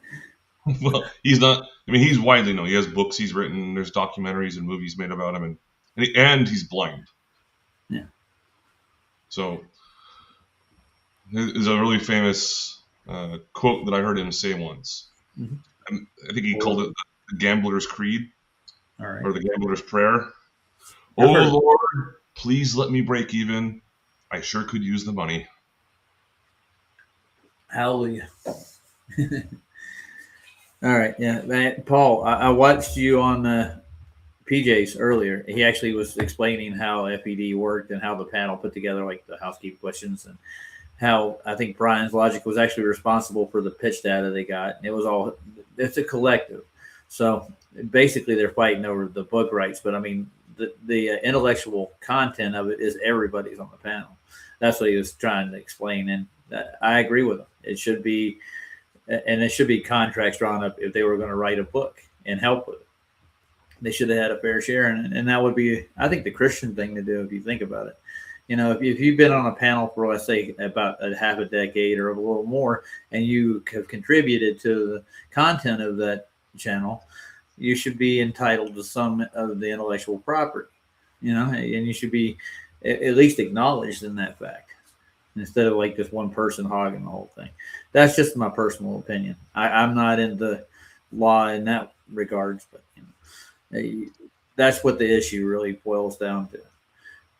Is all the stuff that was done on FED's panel, Nathan Oakley's intellectual property. I could say he copyrighted his channel, and his housekeeping questions were definitely his, as it goes as intellectual property. But the people who contributed to it should be credited for it too. It makes sense. That's what this whole book thing's about. So, have you read any of the new book that QE put out, Andrew? I'm sure you've heard about it. I haven't. Oh, I heard about it today when you were talking about it. That's it. Yeah, it's out now. So if you go to Amazon, you can get it for $29 or so. Okay, I'll check it out. Welcome to Flat Earth. Don't buy the other one. There's another one. McToon made a mock-up of it, and he published it on Amazon. I don't know how he did it. Where does McToon get his finances from? That's my question. Who's donations? So people are donating to have this stuff done. Yeah, apparently. I don't know how accurate this necessarily is, but someone was looking at his live stream during the whole TFE thing. Yeah, I remember that. And he received over $40,000 in donations. Yeah, I remember that. In one day. Something like that. I mean, I wasn't calculating all of it, but yeah, I guess someone did. I think I know his backer and who's really behind him. And that'd be Conspiracy Cats has a lot to do with it, I think. All right, I'm going to go use the restroom. I've been sitting here for almost 2 hours. and I just got off work, so I need to relieve myself. I'll be right back. Yeah. See if you can wake Ryan up. I think he fell asleep. I'll be right back. Ryan, wake up. But just for everyone to be aware of, if you try and come after somebody online or in person, and then it backfires on you, just you made your bed, now you have to sleep in it. Even though that's a misnomer because you don't make your bed and then sleep in it. Well, it's made. That's kind of a weird phrase. But yeah, if people are going to be harassing other people, doxing them, or anything like that, then often it will backfire. So just don't do it. Plus, why would you waste your time doing that? I'd rather just rearrange my sock drawer or something than try to spend my time involving myself with someone that is on the other side of the earth. And it's just like, all right, well, I guess you have no life. No, you don't. I'm back, by the way. No, that was just giving a little PSA right there. Yeah, I like those. I do a couple streams like that. Whenever I have something on my mind, I'll do a PSA. I do a public service announcements every once in a while. I think I should get back to the spider documentary. Do it. Yeah, because I got to get going here pretty soon. Yeah, I actually have. Stuff to do. Yeah, I have a very serious doctor's appointment I have to be at because I have to have surgery on my left hand again. Oh, that's not good, dude. Yeah, So are you going into surgery right away, or are you going to go in for an appointment? No, this is a pre-op appointment. Oh, nice. Okay, so they're not going to go in and diagnose anything. They already know what they're going to do. It's called Dupuytren's contracture. It's where the tendons in someone's hand will start to retract backwards, causing a finger to not be able to be straightened out. And it's my left pinky. And yeah, I already had surgery on it once, and it seemed to work, and all of a sudden it came right back. And now it's going to be more extensive, as they have been telling me. And yeah, so that's going to be tomorrow. But once I have that surgery done again, which I really don't want to have done, but I have to have it done. Otherwise, I'll just have to have my fucking finger amputated or something. But yeah, that's going to be today, technically. Ouch. Well, no, not the surgery itself. No, it's going to be. Yeah, in my left hand, I'm starting to get like a carpet tunnel, kind of like every once in a while, my grip will actually just like freeze, like, and I'll have to, if like it'll almost like cramp up to the point where it won't move. You ever had that problem at all, moving? No, not that. Well, I do a repetitive job, as you say. I make tons of sandwiches a day for the last year and a half now. Before that, I was making hamburgers at Smashburger for like 2 years. And I mean, you do the exact same motion all the time. I hear that carpal tunnel is brought on by actions like that, like typists get the same problem, right? Yeah. Yeah. And I know some people who actually had to go into surgery for it. And the surgeries are gruesome almost to some extent, but they're getting better at it as the years gone by. They've been able to solve some of the issues with it, but you have to go through a lot of physical therapy after the surgery, and you have to wear braces so you actually keep your hand from cramping in that position, or it's therapy. That's basically what that is, I guess you call it. But yeah, they do actual surgery on it though. They'll cut into your hand and try to repair some of the damage that you've done over the years being a typist. Yeah. Before I had this surgery, I looked it up, and I was like, what does the surgery look like? And I was like, oh, fuck, that's what they're going to do to me? Oh, shit. And I got pictures and stuff. But, well, not during the surgery. They said that they weren't permitted to take pictures and then give them to me. Yeah. They can only use them for hospital use only. I get you. Yeah, the public don't want to see that by any, or they keep out of the hospital for sure. Yeah, spiders. One question before I start this, Andrew. Sure. Can I get your address, your social security number, and I'm throwing in one more. Driver's license number, my favorite passwords, mother's maiden name, my blood type, my last 3 addresses I lived at. Yeah. Let me go ahead and put that all public. And just throw in your IP address just for heck. Yeah. Well, and that's the thing too, is that motherfucker he's like, oh, let me get your registration number. I'm like, it's not called it's called a license number. Yeah. And I'm like, oh, I have a driver's license. Oh, I don't believe you. Let me have your driver's license number. I'm not giving you shit. Is he a police or something? Is he like what?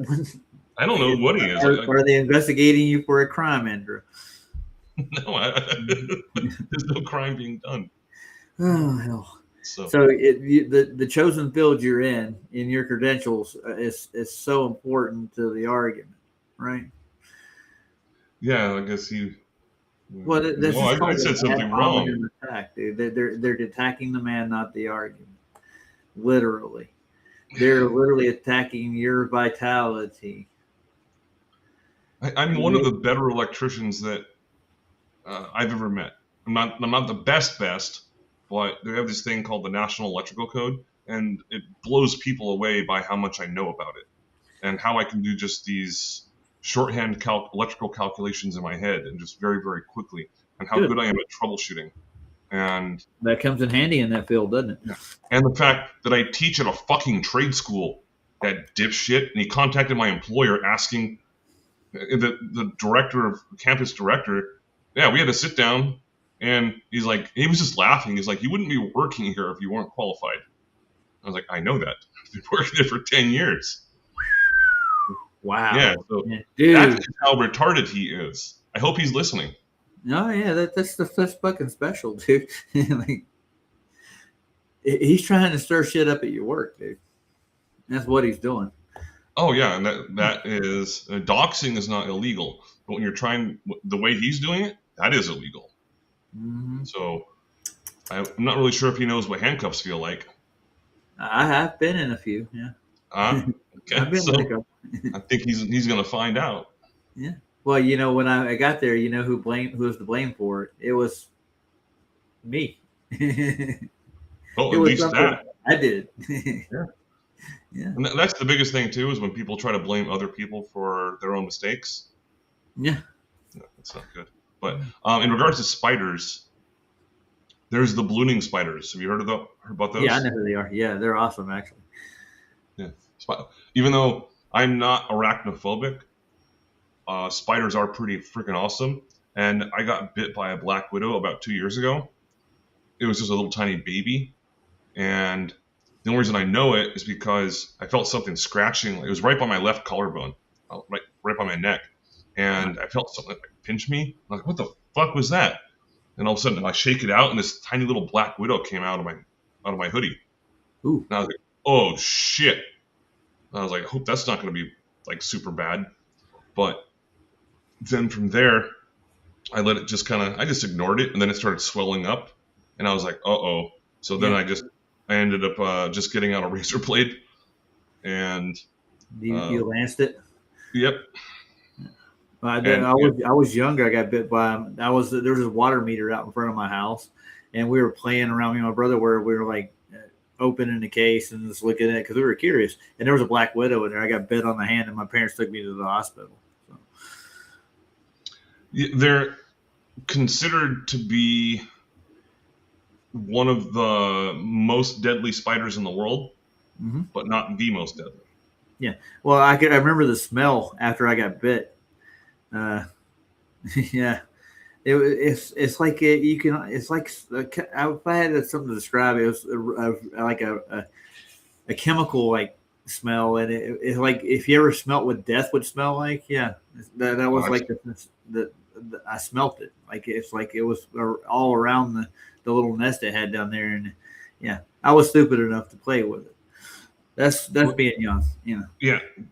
So the brown recluse is the most venomous spider in the United States. Yeah. My grandfather had those in his tool shed, dude. They would come out from underneath the floorboard outside, and we'd see them out there.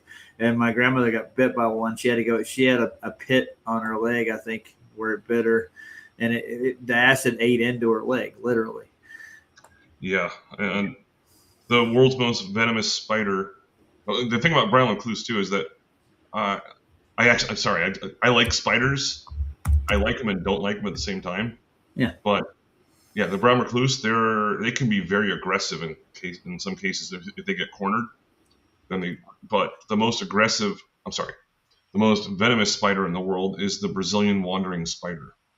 Yeah, I've heard of that. They made a movie about that back in the early '80s, and they took over this town.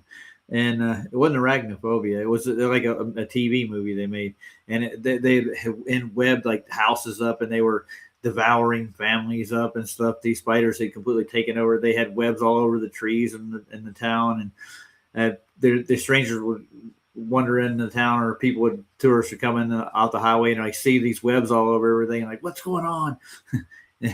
Have you? I forget where it is. I think it's Australia or New Zealand, or I don't know. I could be completely off on that one, but they call it like Spider Town. Okay. It's all the trees are just. It looks like big cotton balls. No, they're spider webs. I've seen like billions of spiders. A lot of spiders, dude. Yeah. Well, spiders are really smart. We're going to find that out here in a minute, but yeah. All right, you ready? Jumping spiders, which they're not web spiders. I think they can spin silk, but they don't use webs for hunting. Here we go. The further the jump, the steeper the angle. It's clear that the spider is calculating its jump in advance rather than leaping randomly. Some species can jump distances a few times larger than their body length, and some many, many times their body length. For at least one species, Colonus puerperis, there is a documented horizontal jump of 23 centimeters. That's a long way for such a little spider, man. I'm telling you. Look at that. How do you measure that? Look at that thing. It looks pretty flat to me. From a male spider about 6.2 millimeters long, i.e. 38 times its body length. This is especially impressive considering jumping spiders usually start their jump from a stationary position. No lead up or running to get momentum. And there's something else you can see in some of these videos. They're using the conservation of momentum from the spin of the earth. They only jump from east to west. No, I don't know how they do it. They're pretty incredible, but it's an incredible testament to creation itself. Imagine, 43 billion years ago, whatever they say it is, this singularity popped off and it created all this shit. Pretty amazing. Dragline. It's an area of ongoing investigation, but scientists think draglines might be used to adjust the spider's mid-air trajectory by allowing them to control rotation and direction as they jump. The tension in the silk might slightly pull or correct its path, and this silk is really tough. But how does it rank with the other spiders? For a long time, scientists thought orb weaver silk was the toughest natural material on Earth. Scared the crap out of me. When I was really young, behind my aunt's house, she'd have like 2 or 3 of these every summer, and she'd be out there looking for them to write her name in the webs. You ever seen a writing spider, Andrew? No, never heard of it. Yeah, they actually write in their web. They do designs and stuff, and some people can make out letters in their writings and stuff. And the old wives' tale is, if they write your name, you're going to die. Oh, wow! I'm not kidding. I heard this when I was a little kid, dude, and it's what scared the hell out of me. And they look like that. They're probably like 3 or 4 inches usually, and maybe larger. And they'll just set up a web in between 2 trees, dude, and you can find them just anywhere back east on the East Coast. You'll find these things. I've never heard of that. Yeah, but we'll look them up when we get done. I'll just look up the writing. When I was in Iraq, yeah, we were told about these things called camel spiders. I've heard of them. Yeah, they get pretty big, like fully grown. Their leg span is like the size of a dinner plate, and yeah, they're pretty. Yeah, they're nasty and they're very aggressive. Yeah, I've seen one here actually. This is after the Gulf War, and they said some GIs brought them over in their packs and stuff. They were getting embedded in it because they were over in the Iraqi desert.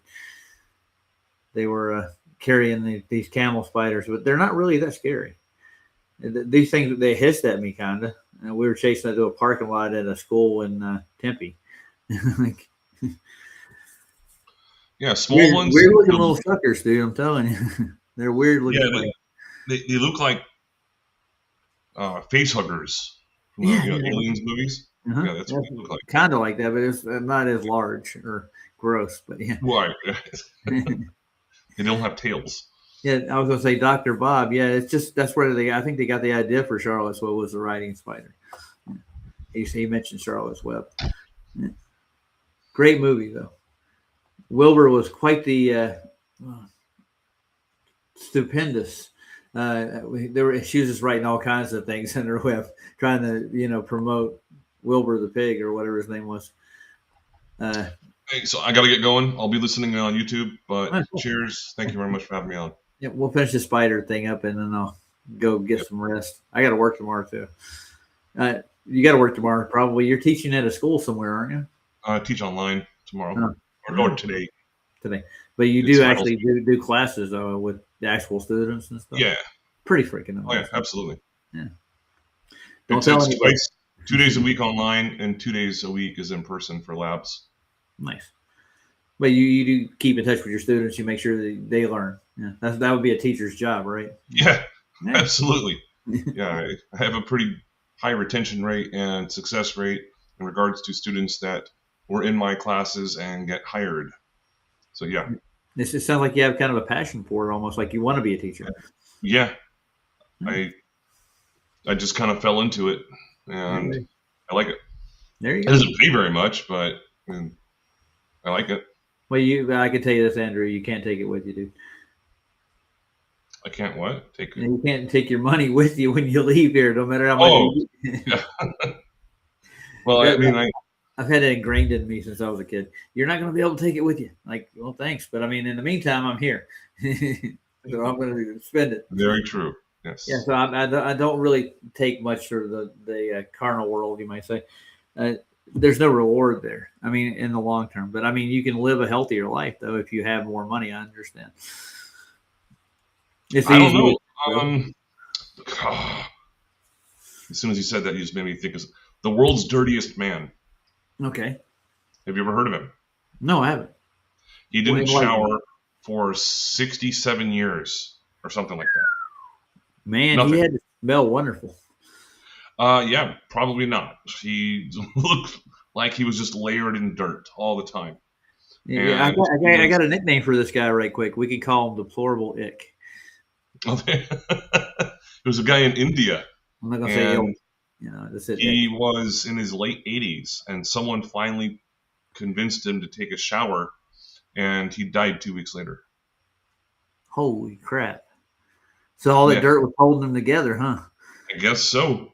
Yeah. I don't know, but yeah, the world's dirtiest man. Look him up. It's pretty interesting. Yeah, it sounds like it. I'm glad I didn't get to meet the guy. To be honest with you. This is my opinion. Yeah. Yeah, and if you look at his teeth look like they're white. And well, he must have brushed his teeth, obviously. Well, I don't know, maybe based on his diet. Was he a vegan? I don't know. Yeah, good question. Maybe I could look into it. Yeah, I want to say good morning to Santero over here. All right, I need to get a couple hours of sleep before I go to the doctor's appointment. Oh, have fun with that, man. I hope it all works out for you. I'll say a prayer. It's just a pre-op schedule. It's not. They're going to poke you and prodding me and checking blood pressure and all that. Yeah. Standard procedure stuff. You're going to go under, aren't you? They're going to put you. Yeah, I wouldn't want to be awake for that.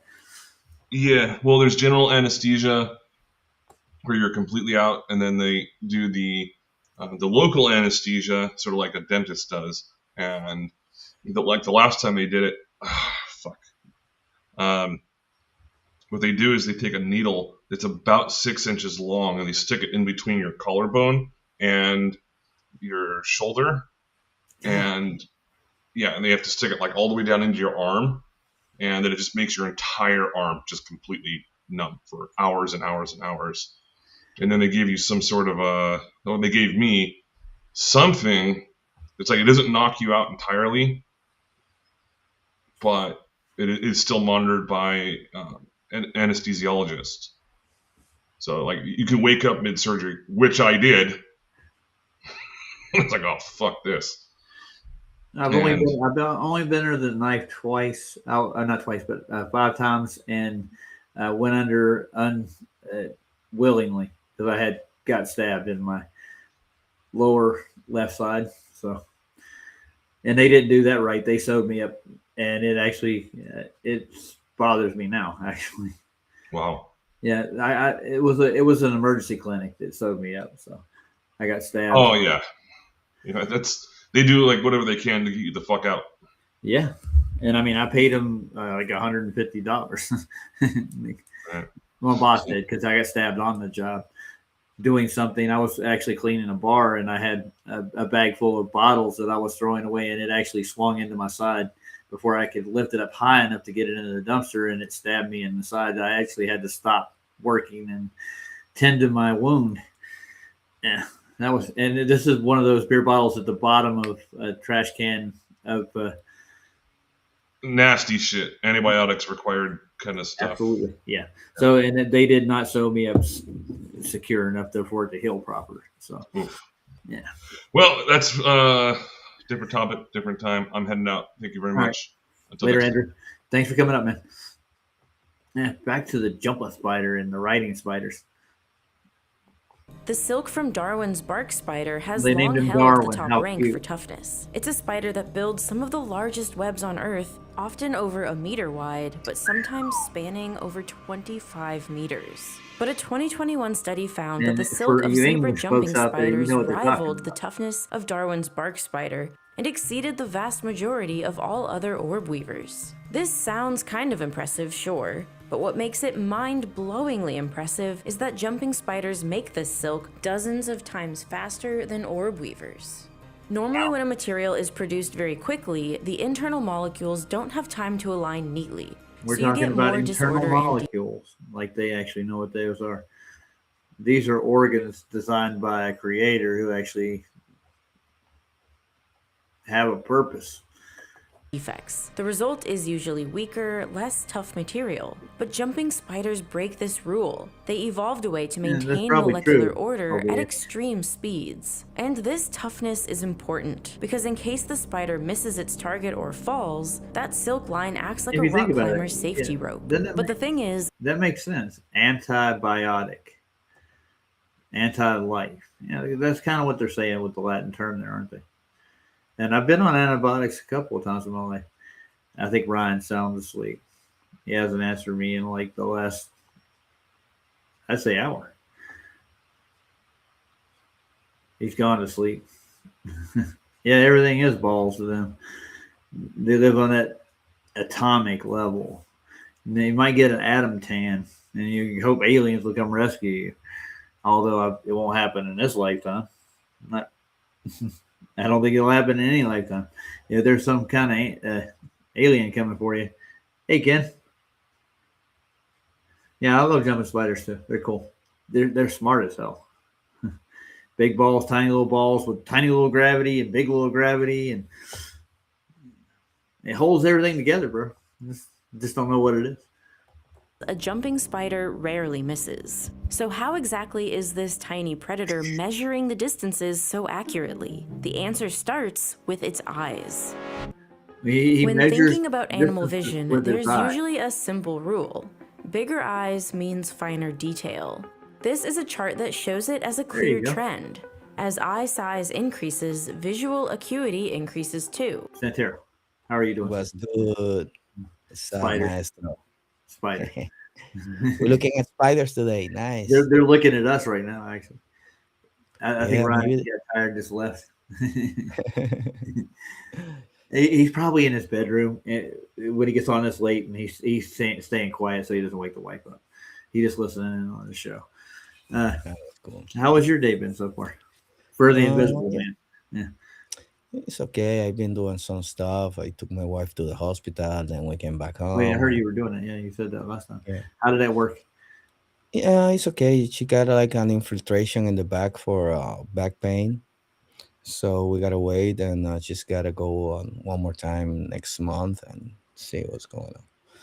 There's some kind of like yeah, it's regular stuff. I get you. I don't want to explain. Yeah, you got me.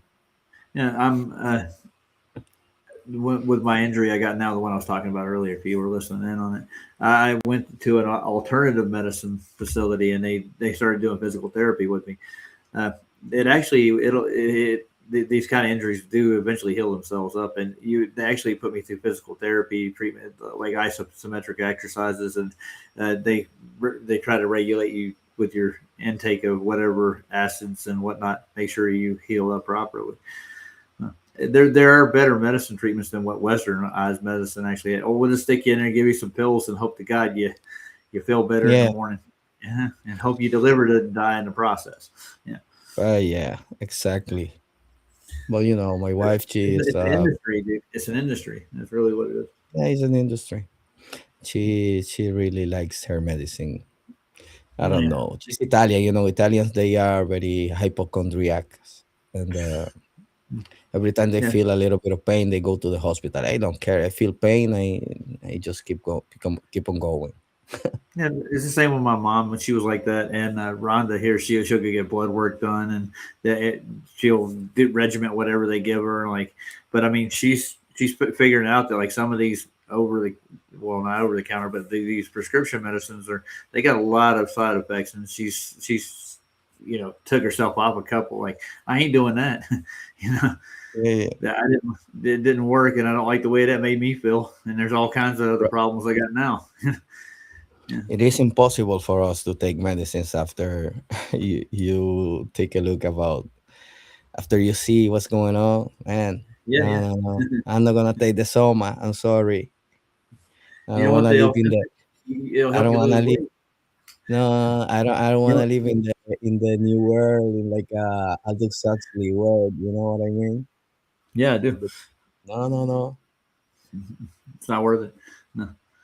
I mean, if I want to check out soon, I'll just go do it like a doctor could work in. Put the And drip on. yeah, this is why they hate marijuana and these herbs. Because Yeah. this is different. This is natural. Mhm. I use a few other treatments. Like I use milk thistle, and I use aloe vera for other ailments, like the heart of it. Mother aloe vera plant and the heart of an agave plant actually has healing properties. It's better than antibiotics. It'll get rid of an infection fast, dude. If you get a nice cut, a good cut, I have 3 aloe vera plants sitting over here on the counter. I've been raising for the last 4 years. That's what I use for the go-to. If I need something, Yeah, if I have an injury of some kind, we I'll use it all the ingest. time in the Dominican. Yeah, we Yeah, we are very natural. We use a lot of natural stuff. At least my grandma told me that way. She didn't believe in any medicines and stuff like that. She said, "No, no, mhm. you take this herb, you take this. Let me make you a tea." She made you a tea, and then boom, gone. Oh, yeah, She when we was get like a cold. witch. Mhm. Yeah, I get it. My grandmother too did the same thing with, especially with herbal teas and stuff. But when Yeah, you got like a real bad like flu or a cold as a kid, she would give me shots of whiskey and honey. Like, yeah. boom, it kick you like a horse, dude. Next Oh thing you know, yeah. you're up like you're breaking your fever. You're fine. It That's what I helps. used to drink, man. Rum and a little bit of lemon juice for the flu. Yeah. What's wrong with that? Oh, you No, need a vaccine. You need a vaccine, sir. You need to go no, get a no. boost. When you have the flu, all you need is a lot of water, No. and vitamin C, like orange juice and stuff like that. That's all you need. Well, I've got some concentrate right here. Actually, it's called emergency. Whenever I get the cold or the flu, I pop some. It's uh, concentrate. It's this orange vitamin C. It Yeah, basically they just extract everything out of the lemon, lime, or whatever they make it out of, whatever flavor, orange. Boom, you're good to go. Yeah, it helps. Just pour it in hot water with some honey. You're good. That's all you need. yeah. Yeah, the simple recipes work, man. They do. Man, we are natural. We are nature. We need natural stuff. We don't need chemicals. Chemicals are bad for us. This is Yeah, why that's chemical rock drugs and roll. fuck you up very badly because it change your brain and everything. It stays with you. It stays in you. You smoke, you can stop smoking for quick. 1 week, maybe you're gonna feel bad for a couple of weeks. You're not gonna eat a little bit, but then it's Yeah, just gonna go away. But if you take other stuff, man, that's not good. No. What's up, Ken? One thing to say: this is for entertainment purposes only. Yes, entertainment purposes. We are not medical physicians. We are not doctors. No, I don't know nothing. I am an ignorant. All right, let's go back to the I'm just a Spider-Man. comedian, man. I'm just a comedian. He's funny. Yeah, I attest to it. Yeah. All right. Let's see the spider jump. Well, wait a minute. We're going to go down the evolutionary tree now. Pay attention. Here we go. So, Here's where spiders come from. Yeah. A simple upward line. Most insects sit low on that line, limited by compound eyes, while larger animals climb higher with birds of prey at the very top. But jumping spiders break this pattern. They sit far above the curve, seeing with a level of detail that their tiny eyes shouldn't allow. They're better than rats. So this is this is one of Darwin's thing he couldn't describe, the eye. How did the eye evolve? Dude? The eye was designed. Yeah. It's like a little camera. And every time when they speak, like we don't see this kind of lights because this is no, we don't see it because we're not supposed to see it. Period. Yeah. You're designed for a reason and a way too. Of course. Yeah. Of course, you're designed. You are not made out of nothing. You are made from something, from a blueprint. Somebody Dude, you're made stardust. You're all the cosmic goo and radiation from billions of years ago. Your ancestors are rocks. Yeah. Your cousins. We are from this place, man. Maybe we're some kind of plants, like people say, you know. We are not different than that. No, I think we're here for a purpose, though. I feel that way. Yeah. And shout out the swordfish. They're better than most fish. As good as an elephant. Whoa. How is this possible? Jumping spiders possess several pairs of eyes. There are the huge ones at the front, and then there are 3 pairs cascading down their head. Do these eyes provide redundancy, or do they all do different things? A 1928 study investigated this question using a particularly cute technique: tiny little eye patches. Normally, when a jumping spider detects motion, it will spin its body to orient its principal the spider's eyes to see which eye was looking at what. That's scientific right there, I'm telling you. Incredible. I know, but I mean, they were putting a patch over one eye to see if it would jump differently if you patch the other eye, and see if it jumped differently or see if it reacted differently to stimuli. I guarantee it. And then they determined what each eye actually did, was looking at, and how it was doing it. It's kind of clever to a point. I mean, but so difficult to wrap your head around that, man. Yeah. Hey, Brian Roy. Oh, good God. I know. But I mean, this is by design, but these things exhibit consciousness, dude. I watched this earlier. I'm like, man, that's pretty amazing. That's why I put it on. Like, yeah, I would love to see I like the huntsman and the jumping spiders are 2 of the same kind of spiders. The huntsman, they actually hunt other spiders. I mean, they have some kind of consciousness. Maybe not in the level we have it, but they have. You know, these are creatures. These are not ChatGPT bots. No, this is nature. And I'm a nature show host. Here we go. Yeah. Good morning. Welcome to Roger's Nature Show. Yeah. Today, your host, Mr. Roger Ledwell and Santero. Well, Santero, what do you think about the amazing willow jumping spider? The amazing willow jumping spider is a kind of spider that jumps like 3 feet high, and it also makes a web. And I don't know more than that.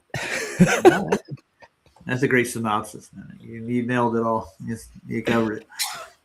But how does it know to spin that much web? It knows how far it's going to jump. It's been doing it all its life, man. I'm telling you. It's pretty amazing. So Pre's got it down to a science, you might say. Yeah. Let's get back to the spider. Eyes to that moving object. But when scientists blocked the posterior lateral eyes and moved an object behind a spider, the spider didn't turn towards the moving object. When the scientists blocked the posterior median eyes and moved an object above the spider didn't reorient itself. And when scientists blocked the anterior lateral eyes and moved an object towards the front, they reacted more slowly. This showed that each set of these secondary eyes detects motion in a specific part of a nearly 360-degree visual field that wraps around the spider like a dome.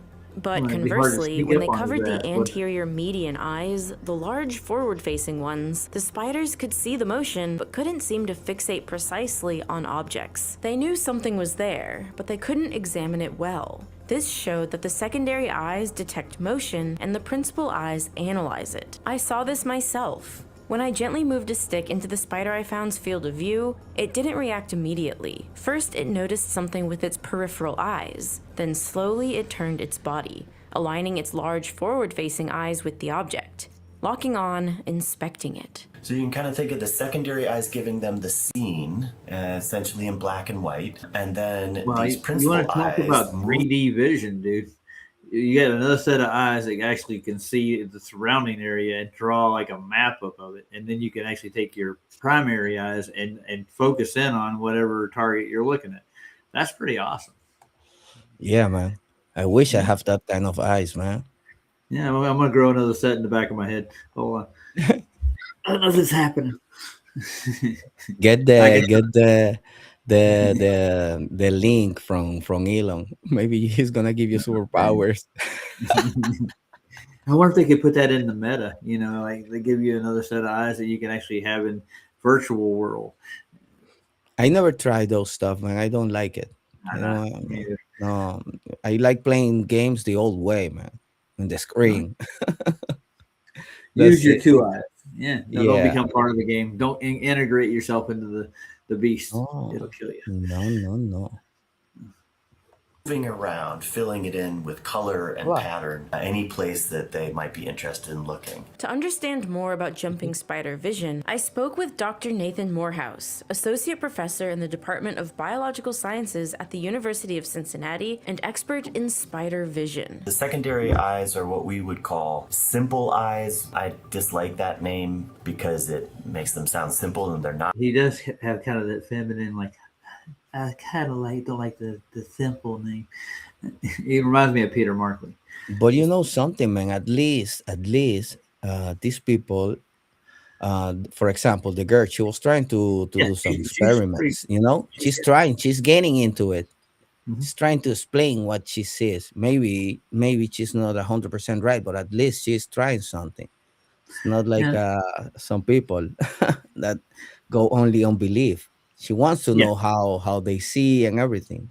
I respect her from that. I gotta give her that. But I mean, she's taken their explanation for like trillions of years of evolution. I don't know if you can go with that. No, that part I don't agree with her. I've never seen like the silverbacks crawl out of the woods and start building skyscrapers. You know what I'm saying? But I mean, this is debunked already. I don't know why they keep going for 3 million years and based on the carbon data and all that stuff. This carbon data is being debunked. It doesn't work. I think that they came to that conclusion that you can't read isotopes radiation over what they say 10,000 years. I don't know how they get that far with it. I'm pretty sure the carbon breaks down before that. But I mean, of course. Yeah. Plus, it's all make believe. It's all magic, bro. It's all bullshit. Well, they did at least give it a shot. You know, we thought we could tell. We found what they call an isotope, which I've never really actually seen an actual isotope. Have you? Well, you know the way they do it. They first propose a theory, and they then make a machine to explain their theory. Make sense. No, it doesn't make sense. No. Why would you need a theory at all? Of course. If you do the method, you just go with the results of what anything in nature, and you can't explain life or God. That's one thing. That's out of the purview of science. You don't know where we came from, and trying to find out where you came from is you are here. You are a human. Why would you want to know where we all came from? I Did love I? to know where we came from, but I think we already know. We've been Mhm. created. That's it. Yeah. Well, I mean, you have your own ancestors. You can trace your own family. Yes, What they're of trying course. to do is break down it in the genus, a species, and where do all those come from, kind of thing, and how are we related? And I don't see a relation between any of the species. Like, oh my God, he's back again. Who? Deplorable. He knows Andrew's gone, so he's trying to come back in. Did you heard what he did, right? No, I didn't. He What went to happened? Andrew's employer asking him if he was an electrician, and he's back here in the back chat typing again. He wants to come on and like make amends, dude. You've already crossed that line, dude. Forget about it. I got to get my Google Meets working again so I can actually filter the people out of here. I can't talk to anybody in the back chat over there in Google Meets. There's something wrong with my audio system. I gotta go through and try to correct it. I've tried already. I haven't got it to work. It tells me to go turn up my volume on Mm. the settings in the Google Meets, but I've done it and nothing happens. It still tells me it's not working. So, anyways, back to it. You like spiders? I love spiders.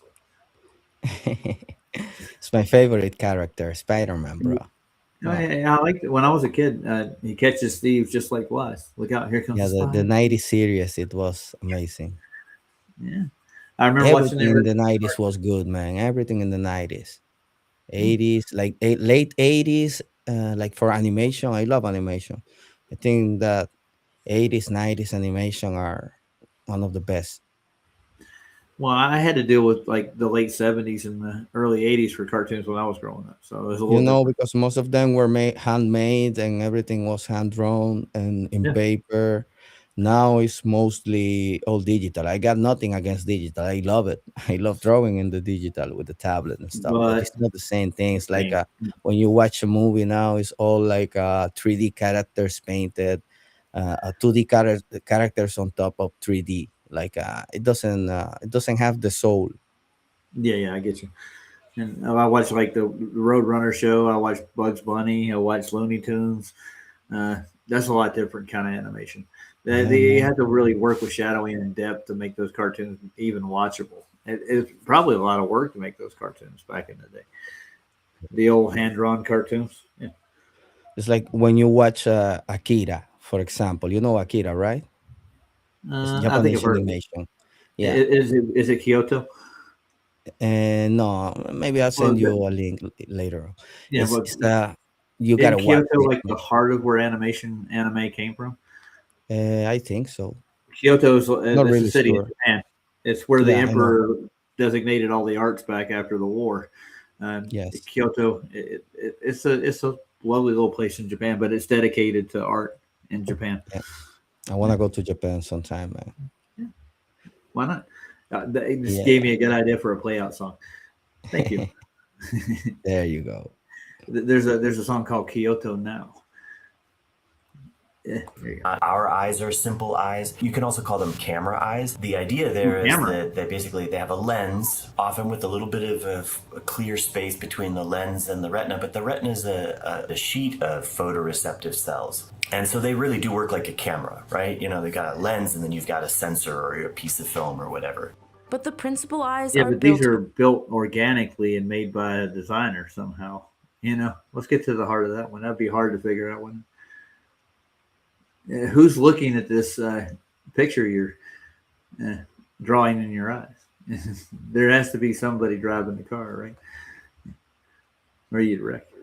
Very differently from that, and they are widely considered the most sophisticated eyes relative to their size in the animal kingdom. These eyes are not round but long and tubular, basically like small telephoto lenses.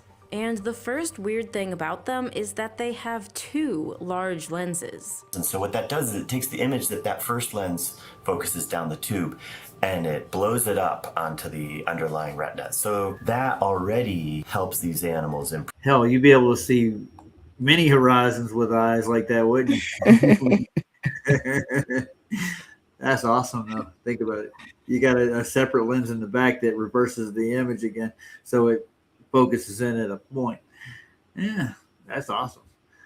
You ever heard of like tunnel vision, like the raptors have? I'm talking about like the birds. Yeah. Yeah, that is they can't replicate that with a camera, dude. They can't. And I think a couple of producers and camera makers have tried to. They can't get nowhere near with like a falcon or a hawk, a high altitude hawk actually can focus like 5 miles away. He can see that mouse running across the field. Holy shit! How did he do that? I don't know. He saw through the curvature of the earth. Prove their ability to see pattern and detail in the world. But it gets weirder. But then underneath that lens system is a retina, but it's not a sheet of cells. It's layers of cells. And parts of the field of view of that retina have 4 sets of cells stacked on top of each other. And that does a bunch of things for them. One, it allows them color vision because the cells in different layers are typically sensitive to different wavelengths or colors of light. Retina stacking also gives them sharper vision. Lenses naturally focus different wavelengths of light at different depths, which can blur color vision. This is called chromatic aberration. But the jumping spider's stacked retinal layers align each type of light, like UV or green light, exactly where it comes into focus. And interestingly, because of this unusual structure, these spiders likely only need one eye for depth perception. And the way they do that is by comparing how in focus something is in the bottom 2 tiers of the retina. Because objects at different distances will be more in focus in one of those tiers than in the other, they can use the difference in focus to evaluate how far away something is. It's something called depth via defocus. But as sophisticated as these eyes may be, they are not without their own challenges. As any photographer knows, a telephoto lens is great for sharpness and seeing at a distance, but they have a very narrow and fixed field of view, and the spiders can't move their eyes around like we can. They compensate for this partly by moving their bodies around to get a better look at something, but they also do something else extremely weird and cool. They can move their retinas. This spider is so transparent that you can actually see it happening. They are able to move the retina around inside the head, swung on that long tube, which is flexible, powered by 6 muscles attached to the back of the retina and then to the body. And it allows them to swing it left and right and up and down, and of course at angles, but also it allows them to twist it for reasons that we don't fully understand yet,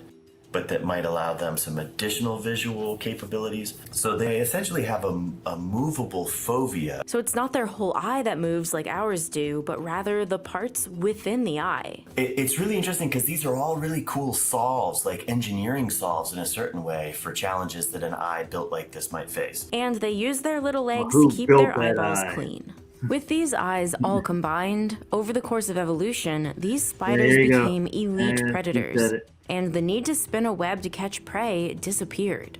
An ambush predator with incredible vision doesn't need a passive trap, but hunting with their eyes added some increased pressure. They had to start making decisions. They had to choose which prey is worth the energy, decide when to strike, and plan how to approach. So in this new world, the spiders needed the computing power to make that possible. An intelligent spider was born.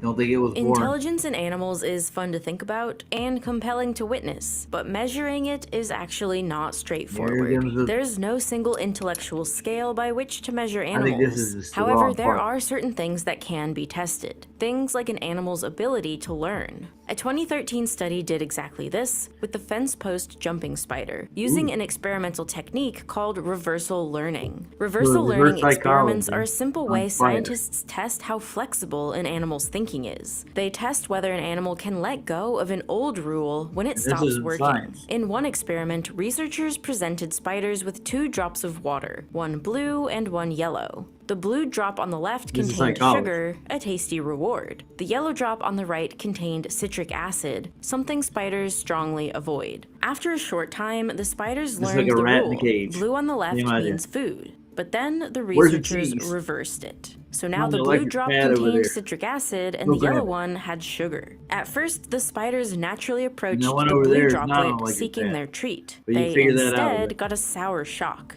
If a spider Hey, kept Josh. choosing blue again and again, even after this first shock, that would suggest rigid, habitual behavior. But that's not what happened. That just The means he's spiders stupid. adapted almost immediately. 10 out of 12 spiders chose correctly on the very first That's why trial you're after the reversal. lower There on was the, no extended period of trial food and chain. error, no gradual improvement over call it multiple that. attempts. I don't The think it's a spiders real food behaved chain, as if only they except in noticed that the nature world itself. had changed and updated It's their pretty well designed, expectations too. right away. This all looks a lot like flexible learning. Certain larger animals with much larger brains often can't achieve what the jumping spiders did. Pigeons, for example, have brains millions of times larger than a jumping spider's, yet in classic visual reversal learning experiments, pigeons often kept choosing the old option Don't tell again Jim. and again, sometimes for dozens of trials, I wanna even when see it these no trials, longer though. produced a reward. This doesn't necessarily mean they're stupid, they're just relying heavily on reinforcement history. Once a habit forms, it's hard to break. And conversely, I this think a pigeon doesn't knows what prove it's that looking jumping for to spiders start are with. hyper intelligent. It shows us that they use specific visual cues and can update their behavior very quickly. But we're not done, because a We'll make jumping an army spider's of killing cognitive spiders. ability doesn't stop We'll take there. over the world. Jumping spiders prey on a variety of other small creatures. But for some species like those in They the keep the Portia population genus, down to the one of best. their favorite prey items is other spiders. And hunting another predator like this is no easy feat. Other spiders who sit in their webs can detect vibrations, see movement, retaliate, or even kill the jumping spider if the approach is wrong. So instead of where's the prey, the jumping spider has to ask, how do I get there without being seen, without triggering the web, and without giving myself away? So often, the most effective way to hunt the spider is not to reflexively pounce on it once it's spotted, but to strategize a flawless approach. This is where planning enters. A 2016 study showed just how able and willing spiders of the genus Portia are to plan detours to attack prey. The researchers created a sort of complex apparatus full of paths and bridges zigzagging never over a show us tray this of stuff? water. They Jumping just say spiders it are was. known to hate water. The cat analogy is still going strong here. The spider emerged from a hole on an elevated tower and was able to see two boxes before it. Box A with nothing in it, and Box B with its favorite meal, a wall spider. The boxes were way too far for the spider to leap to it, so to get to it, the spider would have to descend from its tower and go on a journey along the apparatus. But the problem was, once the spider left its tower, it could no longer see the prey, and when it got to a crossroads, it would have to choose which path to take, the correct path that eventually led back to the prey box, or the incorrect one that went nowhere. If the jumping spiders simply used instinct or random trial and error, it would sometimes head down the wrong path, or wander aimlessly, but that isn't what happened. Across all 15 species tested, the spiders chose the correct path significantly more often than the incorrect one. This shows that they see the full problem ahead of time, evaluate the alternatives, and select the correct route before they even begin moving. It's behavior consistent with planning ahead, not reflexive wandering. This behavior only makes sense if the spider believes the prey continues to exist even when it's no longer visible. If the prey simply ceased to exist once out of sight, the spider would abandon its plan or wander randomly. One of the things that jumping spiders are able to do is see much, much farther away than they can do something immediately to react to.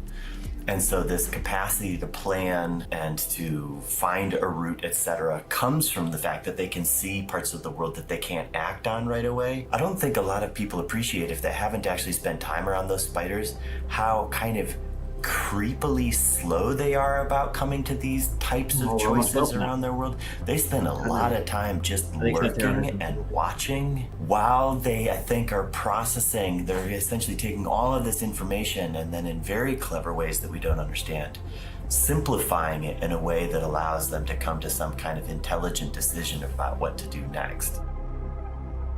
So much of jumping spider cognition seems to be related to their hunting strategy. finding, tracking, and subduing difficult prey. But that is not the only thing they look for using their great eyesight and remarkable brains. They're also looking for each other. For us and many vertebrates, seeing another member of our species isn't just about what they are, but about who they are. This is an ability we take for granted. Recognizing specific individuals of your own species is one of the most complex perceptual tasks in biology. It requires detecting subtle differences between individuals that often look nearly identical. Those differences can change over time with age, lighting, posture, or movement. And once detected, they have to be stored in long-term memory and accurately matched later, often using limited sensory information. We thought for a long time that only animals with large brains and rich social lives like primates, birds, or dolphins were able to do it. We thought that most small-brained animals didn't have the computing power and instead just relied on simpler strategies like recognizing broad categories,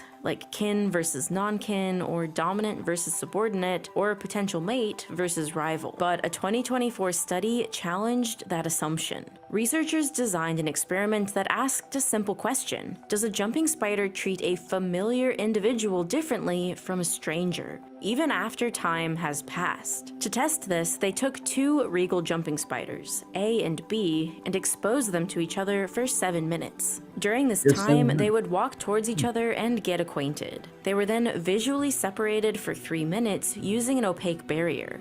Then, during the interlude, the researchers would either leave Spider B in place or replace it with Spider C. They would then remove the barrier and see how Spider A reacted. And what they found was compelling. For the individuals the spiders had already hung out with, they weren't as interested. They kept their distance. For the new individual, there were clear signs of interest, like moving closer. The researchers then repeated the experiment with hours of separation instead of minutes, and the pattern remained. The spiders were more interested in the new guys, less interested in the original guys. And this pattern was extremely strong and statistically robust. So this implies that jumping spiders are capable of recognizing specific individuals, not just categories. This is incredible, still trying to figure out what why they do this is still a little perplexing. From all we know, regal jumping spiders have a limited amount of repeated encounters with the same individuals in the wild. So is this all just a side effect of being kind of smart in general? Maybe, but the researchers of this study have a different idea. Sometimes in nature, territorial animals express reduced aggression towards familiar foes, while being extra aggressive towards completely new individuals.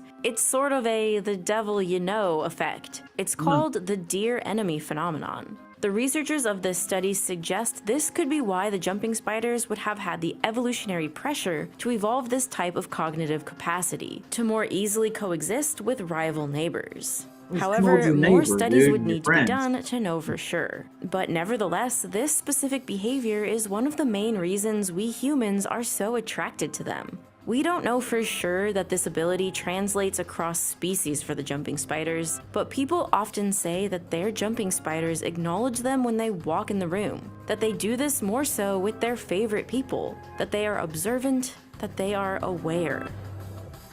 Recognizing another individual is already a remarkable cognitive feat. But for some jumping spiders, it isn't enough to simply tell one member of their species from another. They have to ask the question, which one is worth mating with? For peacock spiders, the answer unfolds in one of the most elaborate dances on Earth. With peacock spiders, you pretty much have a bird of paradise on a much smaller scale. This is Jürgen Otto, a photographer whose photos of peacock spiders launched them into the limelight for the first time in 2008. When he started photographing them, there were 6 known species. Now there are 106 and counting. Almost all of them live in Australia, some in New Zealand, and there might be one in China. The diversity is incredible, particularly if you look at all the different colors and patterns. And every time you find a new one, it's just a new, exciting time. When a new species is discovered, okay, you can see a little bit it's different from others, but you don't know exactly how different it is until you get the male to display.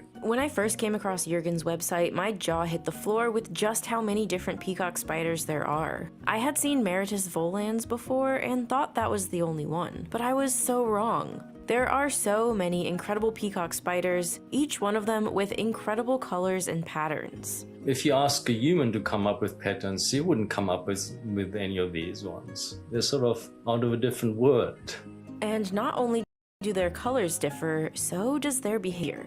Take Meredith volans, the best known peacock spider. At first, the male, you see how he gets excited and starts vibrating his body, then he putting up 2 legs into the air, the third pair of legs, raises them, then up come the flaps when the spider walks from side to side. This dance is characterized by his brilliantly colored abdominal flap, revealing iridescent blues, reds, yellows, and blacks, arranged in bold geometric patterns, and leg motions that are highly patterned, with specific angles, pauses, and tempos. But then there are others who do something very different. Yeah. For example, PJ's there's a link group in of the spiders chat. that we I'm call not the gonna watch Vespa it. group, You'll where watch most of the male also uses his legs in a similar way, but he lets the female approach to a very close distance of 2-3 millimeters. And then he sort of puts in a show where he shows his flaps on one side maybe, and then lets it disappear again and puts them up on the other side.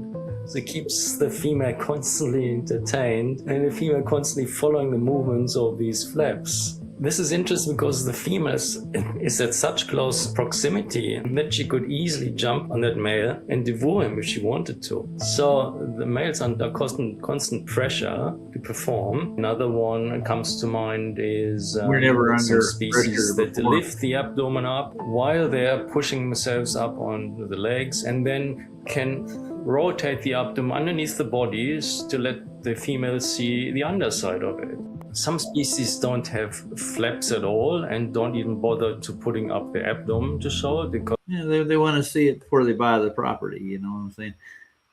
This is almost over, guys. I'm getting tired, and I got to get some rest before I got to work tomorrow. Yay!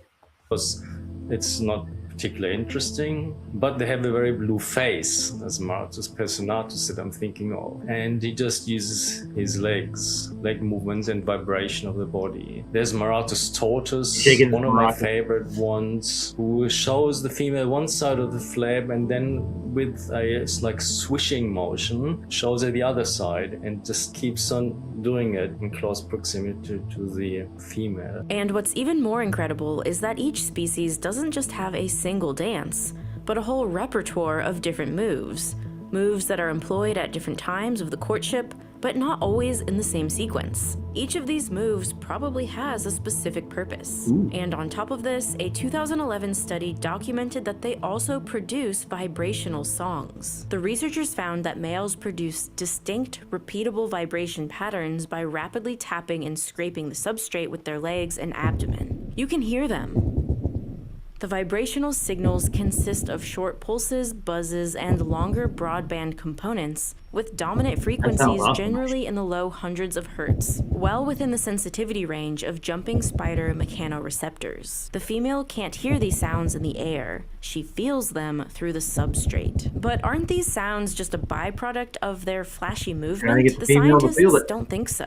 The sounds still happen when the male spider isn't doing the best parts of his dance, and even when the spiders can't see each other. The authors conclude that females are likely evaluating males based on a combined signal, integrating vibratory information with visual cues. And the stakes in all of this are very high. The female is larger, unimpressed by default, and is perfectly capable of killing and eating him if the performance is wrong, or even if it's right, but poorly timed. But if he does this all correctly, he gets the chance to mate. This all absolutely blows my mind. Invertebrates court all the time, crickets sing, fireflies flash, moths release pheromones. But what makes the peacock spider different is the complexity of this. The signal is multimodal. Color, motion, timing, posture, and vibration are coordinated into a single performance. Plus, these dances can be anywhere from a few minutes long to an entire hour. This all fundamentally violates our expectations about simple animal minds. I definitely think there's a lot of cognition going on. If you watch their behavior, you see how constantly the male judges the reaction of the female and adjusts its behavior accordingly. This doesn't happen like a programmed thing. There's constant variation in it, depending on each other's reaction. But weirdly, males will even dance for females that aren't even the same species as them. Can they not tell? Do they not care? Usually the females will ignore these males, but not always. Sometimes the females will watch, captivated. Could certain species even be capable of interbreeding? We don't know the answer to this, but it would be a fascinating line of inquiry for research. And look how freaking small it is. Sometimes watching the clips of these animals, I forget the scale. Even if you tell people how small they are, I keep telling people that between 2 and 4 millimeters, but it doesn't compute until they actually see them, and they're still surprised how small they are. This is one of the main things with peacock spiders, that any of this behavior that we recognize and observe would be sort of less astonishing if it was in a large animal, in a vertebrate. But seeing this in such small animals just is unbelievable for most people. They are so impossibly small for being this impossibly clever.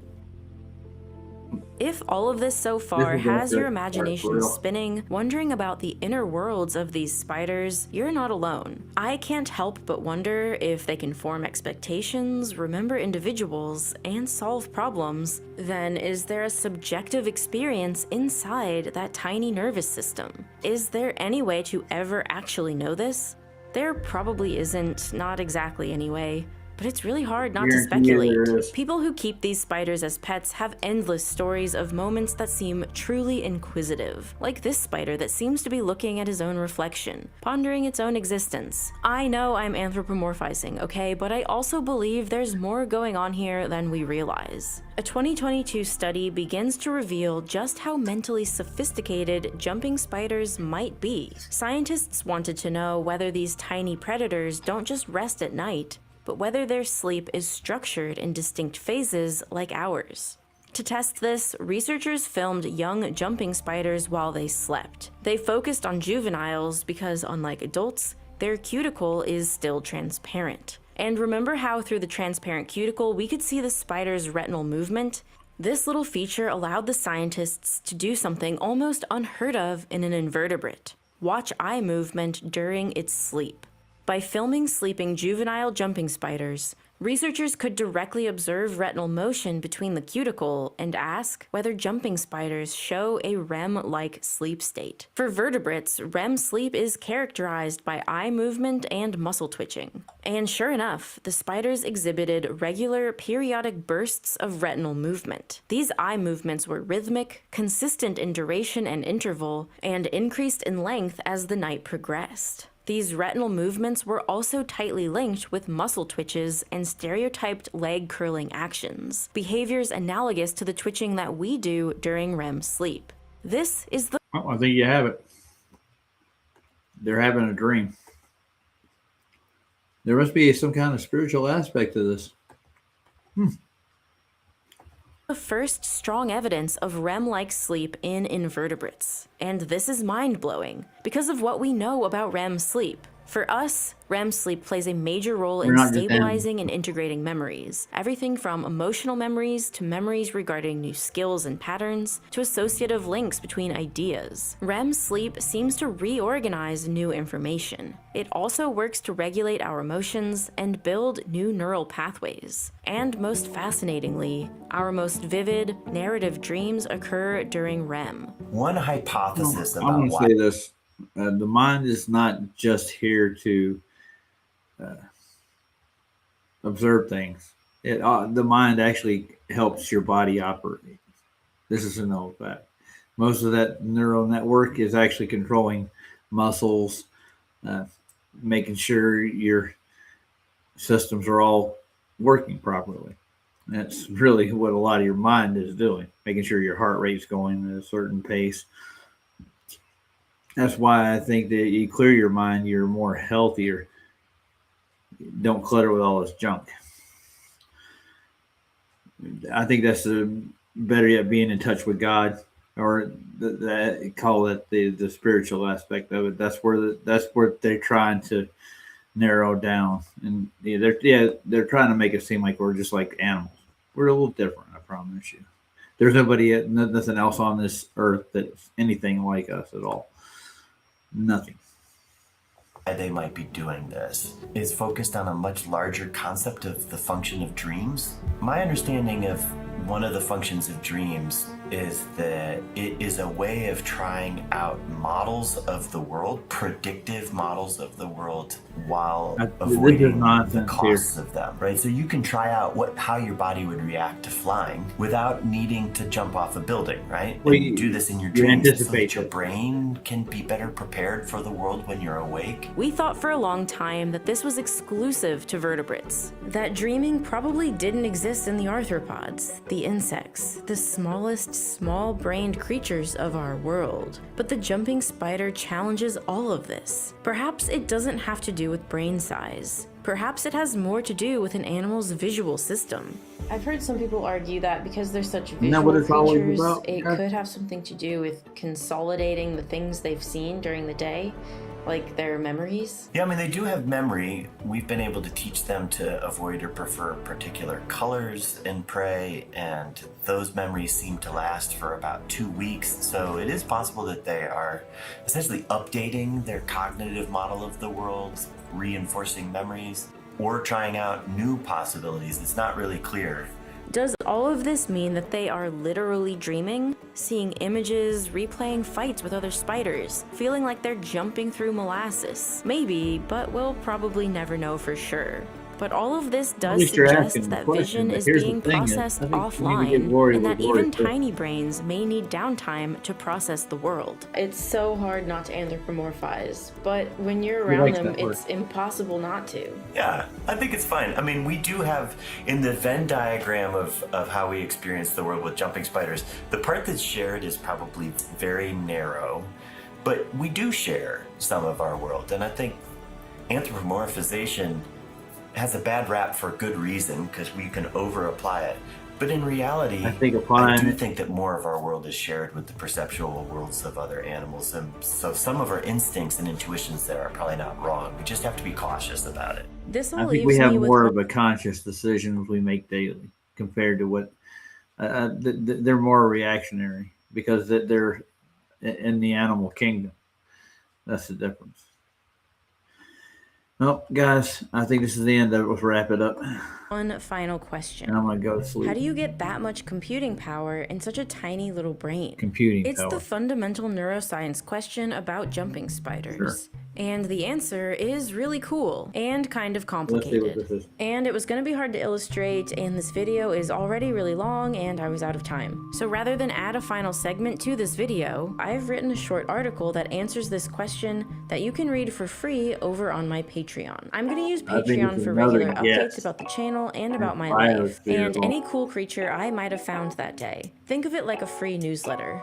She's been delightful so far, but she's not right about evolutionary part of it. Now I'm going to go hit the hay. Deplorable. Thanks for stopping by and making a fool out of yourself. And I'm going to tell y'all good night. And I'll try to do another stream tomorrow afternoon before Saab comes on if he does. I'm going to be doing some more applications. I'm going to see if I can finish my paperwork. I can get back on the ball. That's a figure of speech. All right. Good night, guys. I hope you enjoyed it. It was a nice little presentation. I like the end of this, Paul, this little video. You can watch it all the way through. You'll get the point. Good little cartoon. Night, Josh. Night, Ken. Night, Big Pine. Night, Logical. Captain Caveman. I hope everybody grabbed your link and watched it. Everybody's got links out there to grab them, and I'll keep saving the ones that I like, and I will review them. The one I put in there, LEA Paul, goes on with PJ about McToon, so they did a show on him. He's not so welcome to Flat Earth at all. I think he is just straight up almost Satan, if you want to, and he's got his way into the arena, if you want to call him that. No, boys, have a good night or morning, wherever you're at. Am I sharing this right? Here it is.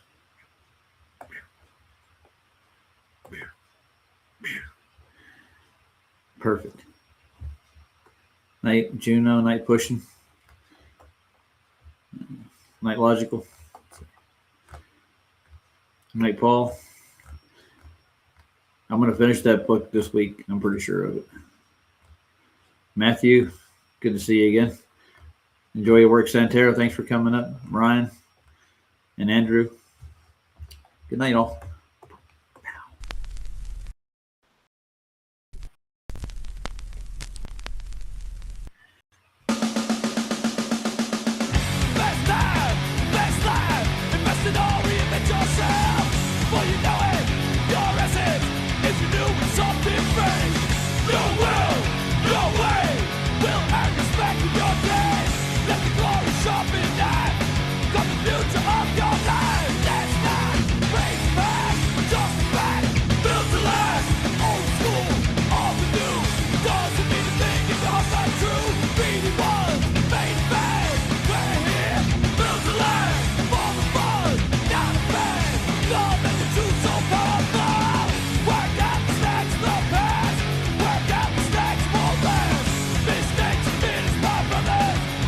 Oh, bro.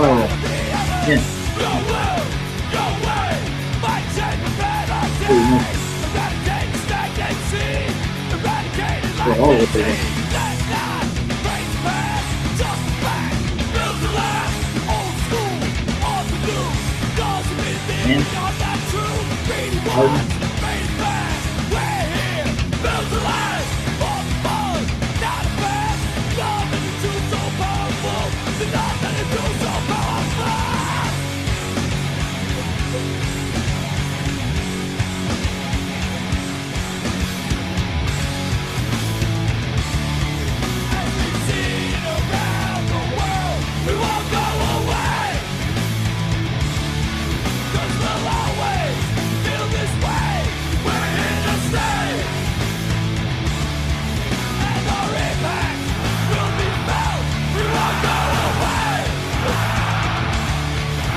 Out.